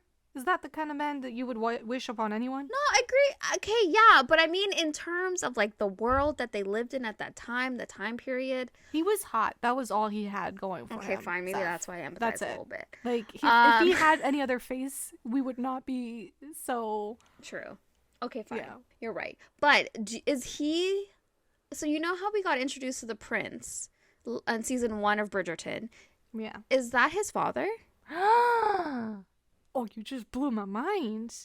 Was he from Germany? Or Austria? Or somewhere else? Let's see the prince. Where is the prince from? He might have been Prussia. Prussia? Oh, Prussia? right. So it's not him then. Well, what is Prussia, really? I don't even know what the fuck that is. What was the prince that Queen Charlotte was referring to for Edwina? It wasn't the same prince, or was it the same prince? It was the same prince. It was. The question is, was that prince her nephew from George's side? But he didn't have any siblings. Did he? His name was Prince Frederick. Oh, yeah, of Prussia. Prussia? What the hell is Prussia? Does that still exist? And I'm just dumb? What is... Is that another word for Germany? It's going to sound so stupid, but... Oh, it is a German state. So it is the state that he has, because he rules over a state, which probably is Prussia, because George doesn't have siblings. We would have known, and she's the only one with a sibling, so it is his son. Oh my goodness! You just blew my fucking mind. Can they not actually introduce this plot point and like we get more of the prince then? Because he's a direct connection to the queen. Who the hell does he marry? Clearly a white woman of some kind. Yeah, as a white person, clearly. Do we know her? Question mark? I don't know. I don't think... How did I not make that connection until literally... I mean, I didn't make that connection. You did. Like, what? I didn't even think about that character again. Wow. I was just curious. I hope they revisit that plot point. In the context of this series... Did you actually feel like they needed to go there with Lady Danbury at all? What do you mean? For her to be with the prince? For her to have that other option on the side. Like, was that truly needed in order to literally just have her be like, or go, actually, I don't want to be married again. Like, I feel like she could have come to that conclusion on her own. Like, I kind of feel like it was filling time. Like, I didn't really see or care. I think for this it was very much her fulfilling societal norm, because once you are a widow for X amount of time you are expected to remarry, so here was her, like, I guess undergoing what was normal in society at that time and realizing that it actually isn't for her. She like pursued obviously like a situationship with Lord Ledger, and that was out of societal norm, and then she has this prince that I guess on paper and on the surface is perfect for her.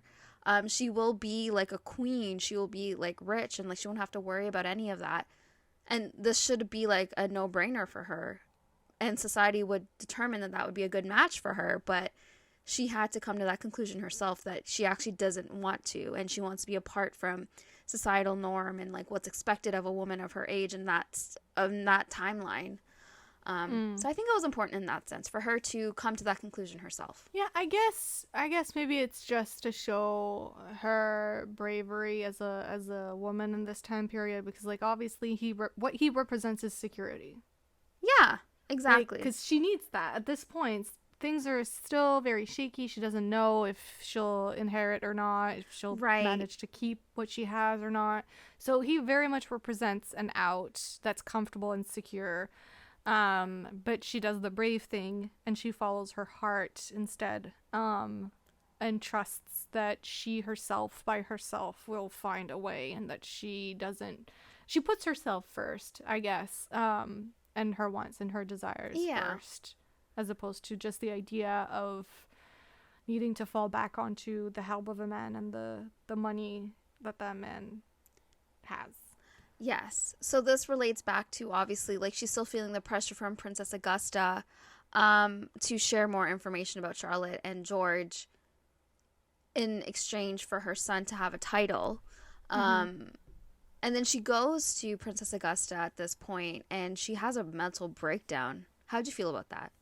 Interesting. I was not expecting her to ever see her cry. And then also Princess Augusta's reaction to it too. How did you feel? Right. Princess Augusta is a very strange character. She It's is. like you don't know how to feel about her. I mean, obviously you hate her for like 90% of the time, but there's that weird 10% where you understand her standpoint, her point of view. Like, it's very strange. I mean, she's a complex, complicated woman, and like I guess I appreciate that, just to see women like that, as unlikable as they may be. It's always nice to see that on screen, to see women allowed to be that, because we see it from men all the time. We don't really blink at it, but just interesting. I didn't quite know how to feel, but obviously this is one of those scenes where you are meant to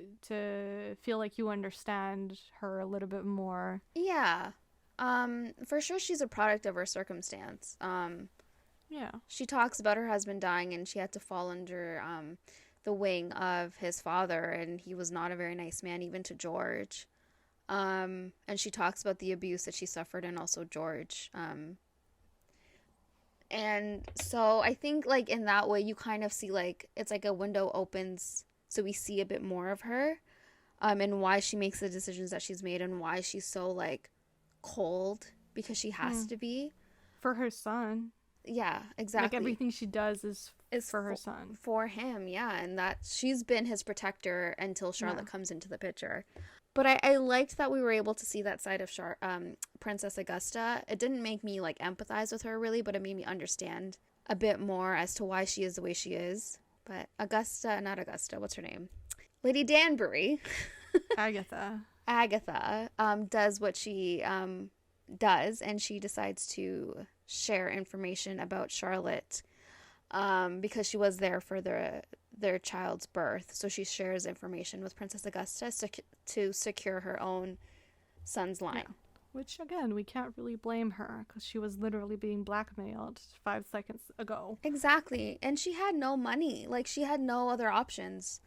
Mm-hmm. George, he has to give a speech at Parliament, because obviously he's been away from all social functions and his own responsibilities as king.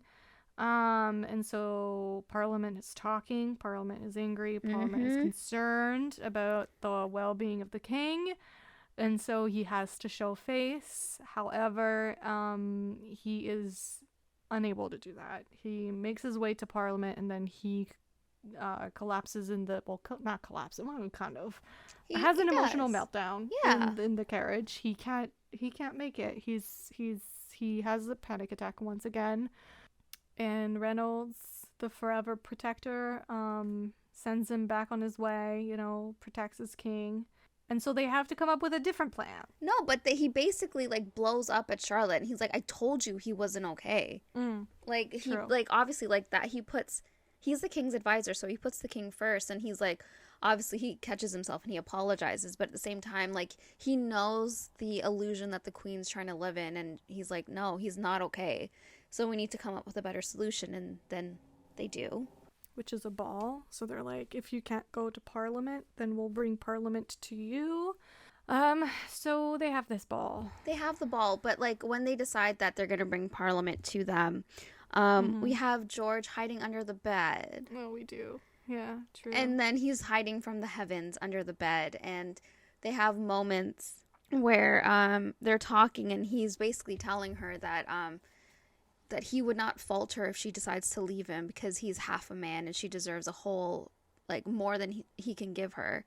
But she tells him that together we are whole. And that's when, yes, they bring Parliament to them, and they decide to do that. But they become a unit, and they stay a unit. And then while they have the ball, at the beginning of the ball, when they're announced, once again, you see that he's very much struggling with it. There's a moment where you think maybe he's gonna have another panic attack, but she has him focus on her, being like, it's just you and me, nobody else is here. And they dance, They have their moment, and this is another strange moment from Princess Augusta, Right. where she goes to Charlotte and she tells him, like, thank you for making him happy. Like, he's never been happier. It's all thanks to you. So again, it adds to the complexity of her as a woman, like, and as a mother, really. Because at the end of the day, she only ever wanted her son to be okay. And I guess at this point, she understands that this is also what Charlotte wants. That this is also what George Charlotte's wants. main goal. To make George safe and happy. So I think this is like a truce between them. They kind of like understand each other now. They're on the same foot. They have the same goal. Yeah, and we're so all over the place in this episode. I apologize, but why? No, because this is like we talked about Lady Danbury and Adolphus, but that happened at this ball. Yeah, right. Well, anyways, whatever. They have a successful ball. They do. She's preggers again. But we also have a scene that ripped my soul out. And I never get it back. And I need therapy for it. So we have Brimsley and Reynolds finding a quiet corner to dance. I Will Always Love You. The Whitney Houston cover. Instrumental. Beautifully composed. Had me feeling all the emotions because they were dancing. But this comes directly after the Queen, present day. Queen asks Brimsley, did you ever, like, marry? Did you ever fall in love or whatever? And he looks so sad. And he's like, I've only ever been your advisor or something like that. I forgot what his exact words. But then we get the flashback of seeing him dance with Reynolds. And then all of a sudden, we see Reynolds fade away. And Brimsley turns into his older self. And he's dancing by himself with tears in his eyes. And I don't know if it implies that Reynolds is dead. Maybe they went separate ways. I don't know. But all I know, it was just really sad. Yeah, we don't know. There's no explanation for it. I mean, my thought was he died. But now that you say that, it's true that they could have just parted ways. Maybe Reynolds found work elsewhere. I don't know. Maybe he was dismissed. I don't know. But it was so sad. Sorry, I just hit my mic. But it was so sad. Yeah. And then he snaps at that servant. Yeah, like, why are you imposing on his memory? Right. Yeah, that was sad. That was sad. But the follow-up scene was sadder. Basically, the show ends with the Queen, present day, going to see the King. He's scribbling on the walls, which is total throwback to their first night together, after their first night together, when she wakes up and he's scribbling on the walls. And this is also the first time we see an older King George in this show. True, actually, yeah, we haven't seen him the whole show. And basically she comes with bearing good news because, as we said earlier, like 50 minutes ago, Victoria and Edward have produced an offspring, or are in the process. The offspring is in the oven baking. And so she has that news for him that, like, we succeeded, we made it, like, we'll have an heir. Which I have questions about that, but we can discuss that afterwards. And basically I feel like he doesn't quite understand, like, what's going on. And then she's like, come with me, come under the bed, Farmer George, like, come with me. And then she goes under the bed and he goes under the bed, and they both look at each other. And then she tells him, like, you know, we made it, we have an heir on the way, like, we're fine. And and then, like, what broke me was the back and forth between, like, present and past. Marge, and him saying thank you, and then her saying, like, teary-eyed, like, no thank you. Woo! That's the only moment, the whole thing, the whole series, that's the only moment where I actually teared up. Really? This show had me I shed a tearing tear. up. It was honestly so emotional, like you said, to see, like, the flashback. And, like, I think it kind of shows us, like, how they still see each other, and, like, how, I don't know, like, her love and his love for, like, their love for each other basically paid off. But I think what was important here is that she tells him under the bed that your line lives on. And then he corrects her and says, our line. And it was like, it's which always he does before too. Yeah, it's always him reminding her that it's us, we're together. She's very much George, your line, this and for you. And we kind of, like, now, like, you kind of see, like, as I said, like, I talk about it again, like, her fight for her children to have children was so that George can live on in some way. Like, that's how I felt. Like, she was fighting for George to live on in some way. And, like, she only ever wanted his love and to ensure he stayed, I guess, in power. Like, that, because that's what her promise was to him. Yeah, that was my question. Like, was all of this her efforts to, like, knowing that it's been difficult for him to do his duties as king, and that, you know, he's been probably seen as a bit of a failure to most, that, like, her determination in making this one thing happen was, like, her way of making sure that, like, no, I will make sure that you will not be a failure as king, that you will sort of live on, and that our offsprings will, like, bear other offsprings and so on. Like was that how she was sort of going about it? Because, like, for the most part, I would say, like, for the entirety of the season, like, I was like, why is she so adamant to have this happen? Like, I don't really get it, but that last scene was like, is that what she was going for? That's how, like, I interpreted it. Because in that way, it ensures that he wasn't a failure, like you said. Like, he was, like, it was always, I'm saying like so many times, but it was cemented in his head since he was a little boy that he had to be king, and for him to be king, he needs to have heirs. And now his line continues on because his children they have children now.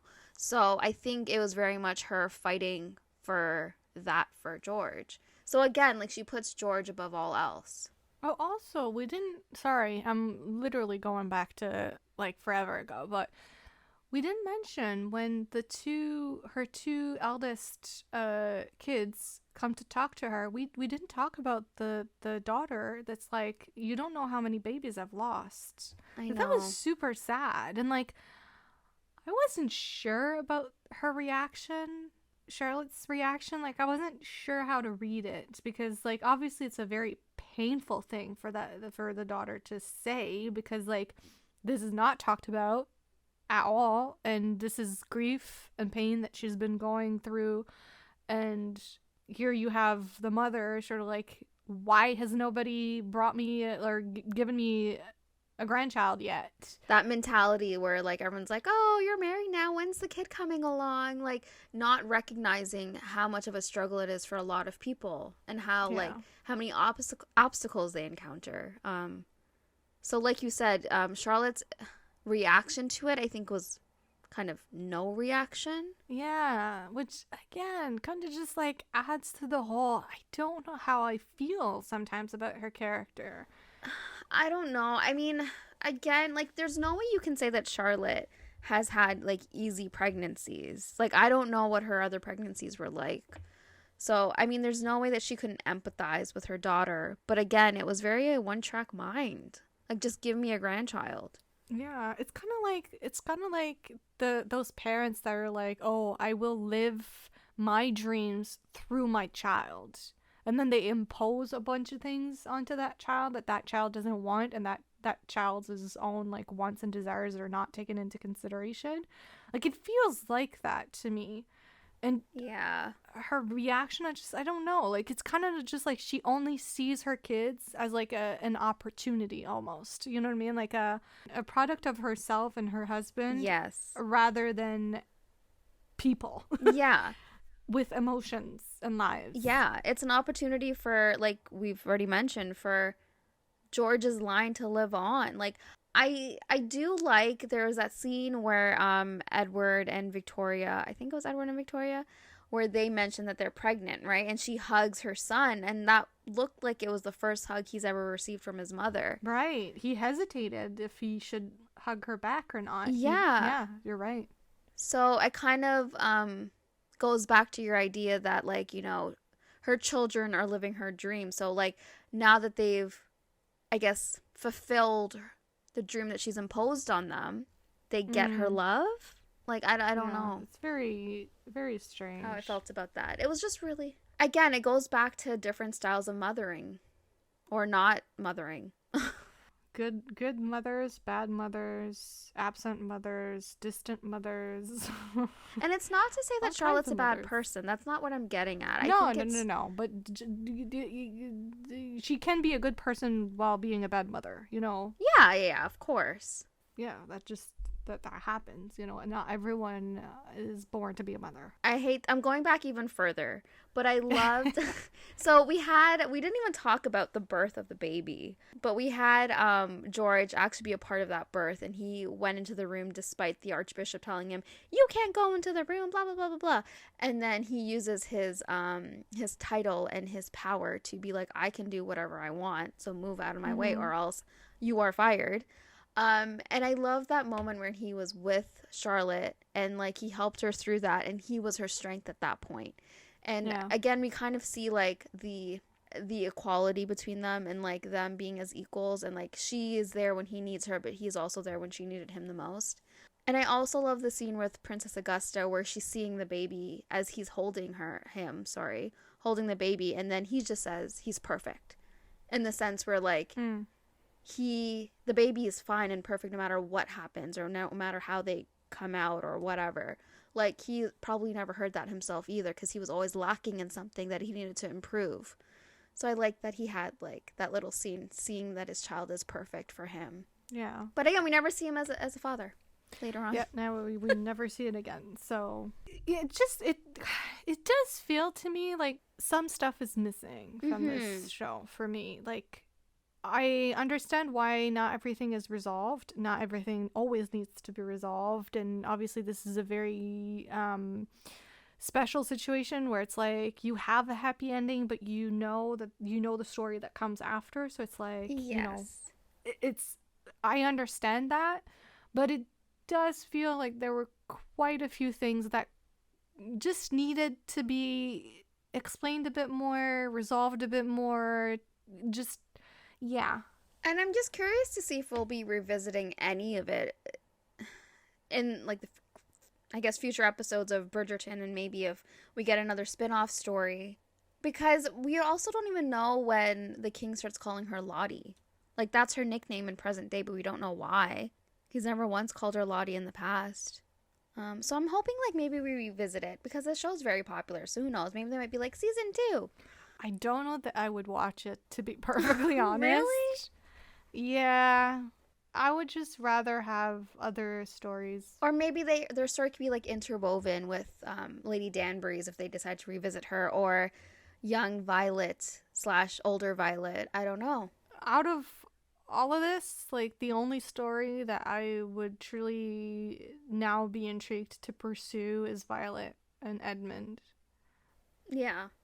Otherwise, I would prefer for them to go back to present timeline and like explore side stories in that timeline. And like I said, the Smythe-Smiths or the Rokesby, I don't fucking know how to pronounce that name. Or any of those stories. Okay. Yeah, I'm just curious to see what they do, because I feel like they could do a lot. Like, they have many options. Like you said, like, they have many spin-off opportunities, I guess we can say. What do you think happened between Lady Danbury and the father? Do you think they continued to see each other, or was that very much the end of it? I think that was very much the end of it, because once he brings Violet, he kind of puts a wall between him and Lady Danbury, and I think that's the end of it. I think that's his reminder that he has other responsibilities, that he can't put himself first in the situation. What about you? Do you think it ended there, or do you think it continued on? I think it ended there. I think you're right. I think that scene with him bringing his child was like a reminder of, like, for a moment we shared a different side of ourselves and we allowed ourselves to be a different us together. But the truth is that I have this other life and I can't just ignore it or do anything that could jeopardize it, because like her reputation could, like his daughter's reputation could be in jeopardy if that was ever to be found out, so he can't do that. That is true. But do you think sorry. No, I was just gonna say, but I wish that we felt the impact more. Yeah, I was rooting for them, I really was, but I feel like it wasn't developed enough. I think we obviously did talk about it earlier this episode, but it wasn't developed enough for me to feel it. Yeah, I feel like I felt it more when they weren't together. You know, like those scenes where he sees her with the queen's brother. Mm-hmm. Like those moments of like longing looks. Yeah. Where you can tell that a lot is being said with just their eyes. I felt those moments more.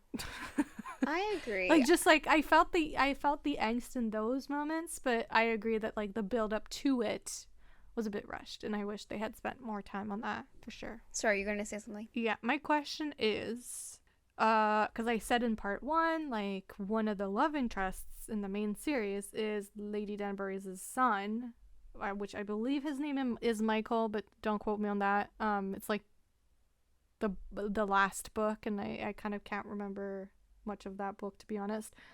Do you think they're gonna go for it or no? Like now that her sons have been kind of introduced, even though like not really, but kind of, now we know she has them. Like could you ever foresee them actually going for it? I mean, I would hope so.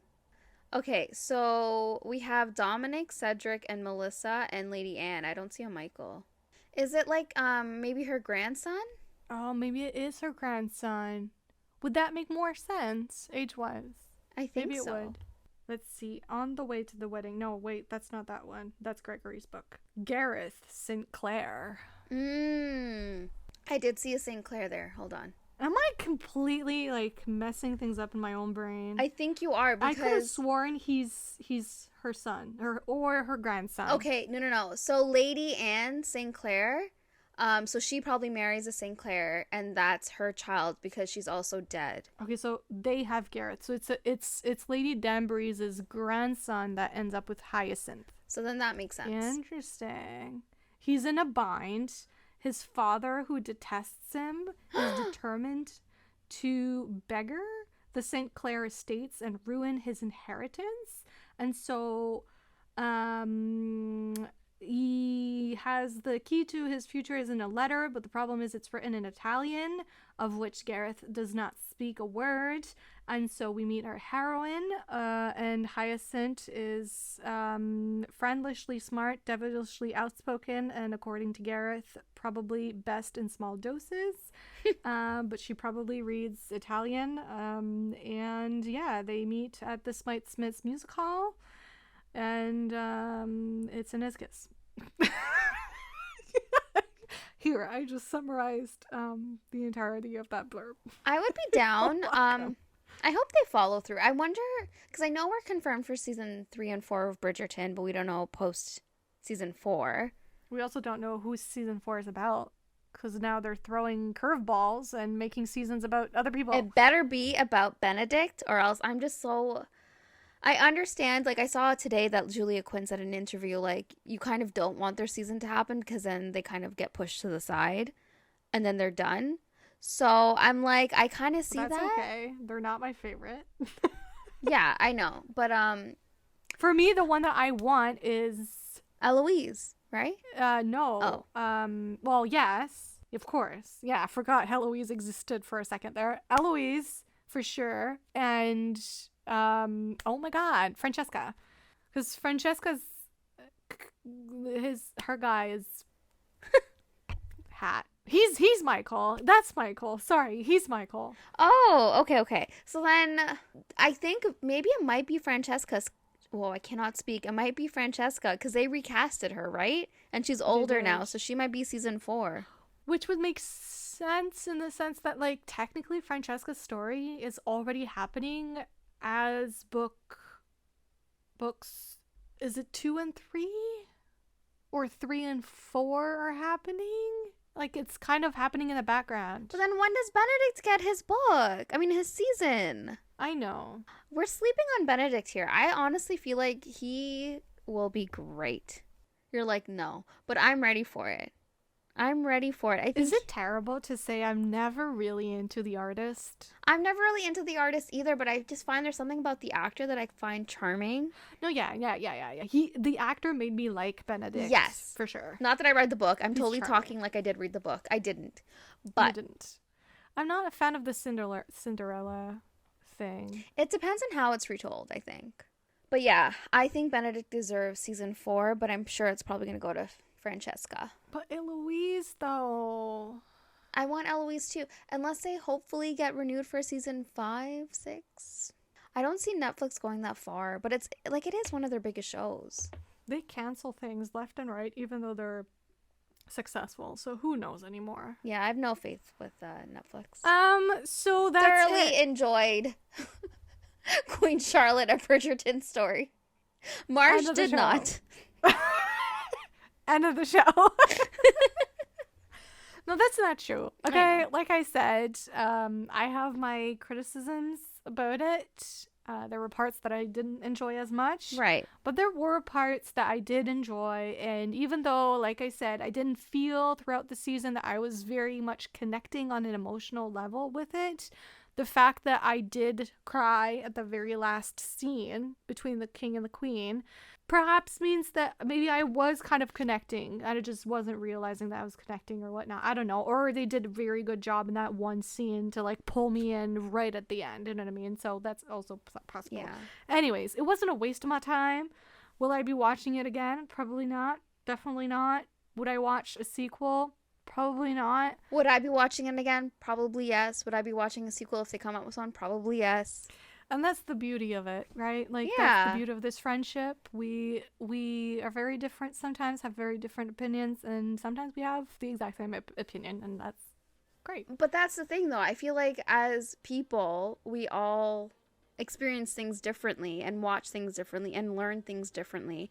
So I think, and read things differently, of course. Mm-hmm. So I think for this is like a prime example of where, like, we watched the same thing, but we saw and took things differently, like took in things a lot differently than each other. Also, we always strive to offer like a nuanced discussion, and hopefully that came through. Like even the parts that I didn't like or the parts that I did like, I just hope that it came across that like whether I like a show or not, I respect it, and I can find things of value in it and things to discuss in it. And so hopefully the discussion was still interesting. I hope so. Yeah, and I mean, we went on for over 2 hours.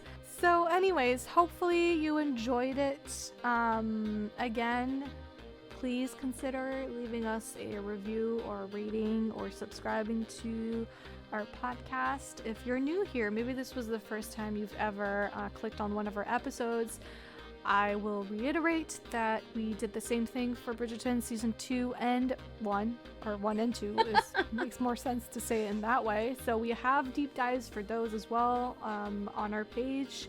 We have a whole bunch of content. We do historical romance, we do monster romance, we do paranormal romance. We dabble in the rare contemporary romance as well. And also we have movies and shows. Right.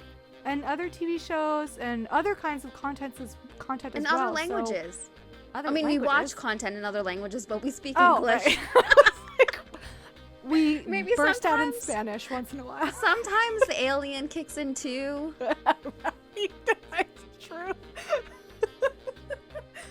So anyway, so if this is your first time, then feel free to go and I apologize. Listen to some of our other stuff. Don't go too far though, like in the first episodes, like please leave those alone forever. They can rest in peace. Anywho, enough is enough. We've definitely talked long enough. Yeah. So if you are looking for us, if you're looking to communicate something with us, send us a message or something, you can find us on Instagram at Romancing the Monsters Podcast, as well as on Twitter at the RTM Pod. Our TikTok is Romancing the Monsters Pod, and if you would like to send us an email, that's romancingthemonsterspodcast@gmail.com. If you're looking for me specifically, I'm on both Twitter and Instagram at Foes and Lovers. And you can find me, Seff, on both Instagram and Twitter at Pros with Woes. And that's it. We'll see you soon, guys. Bye.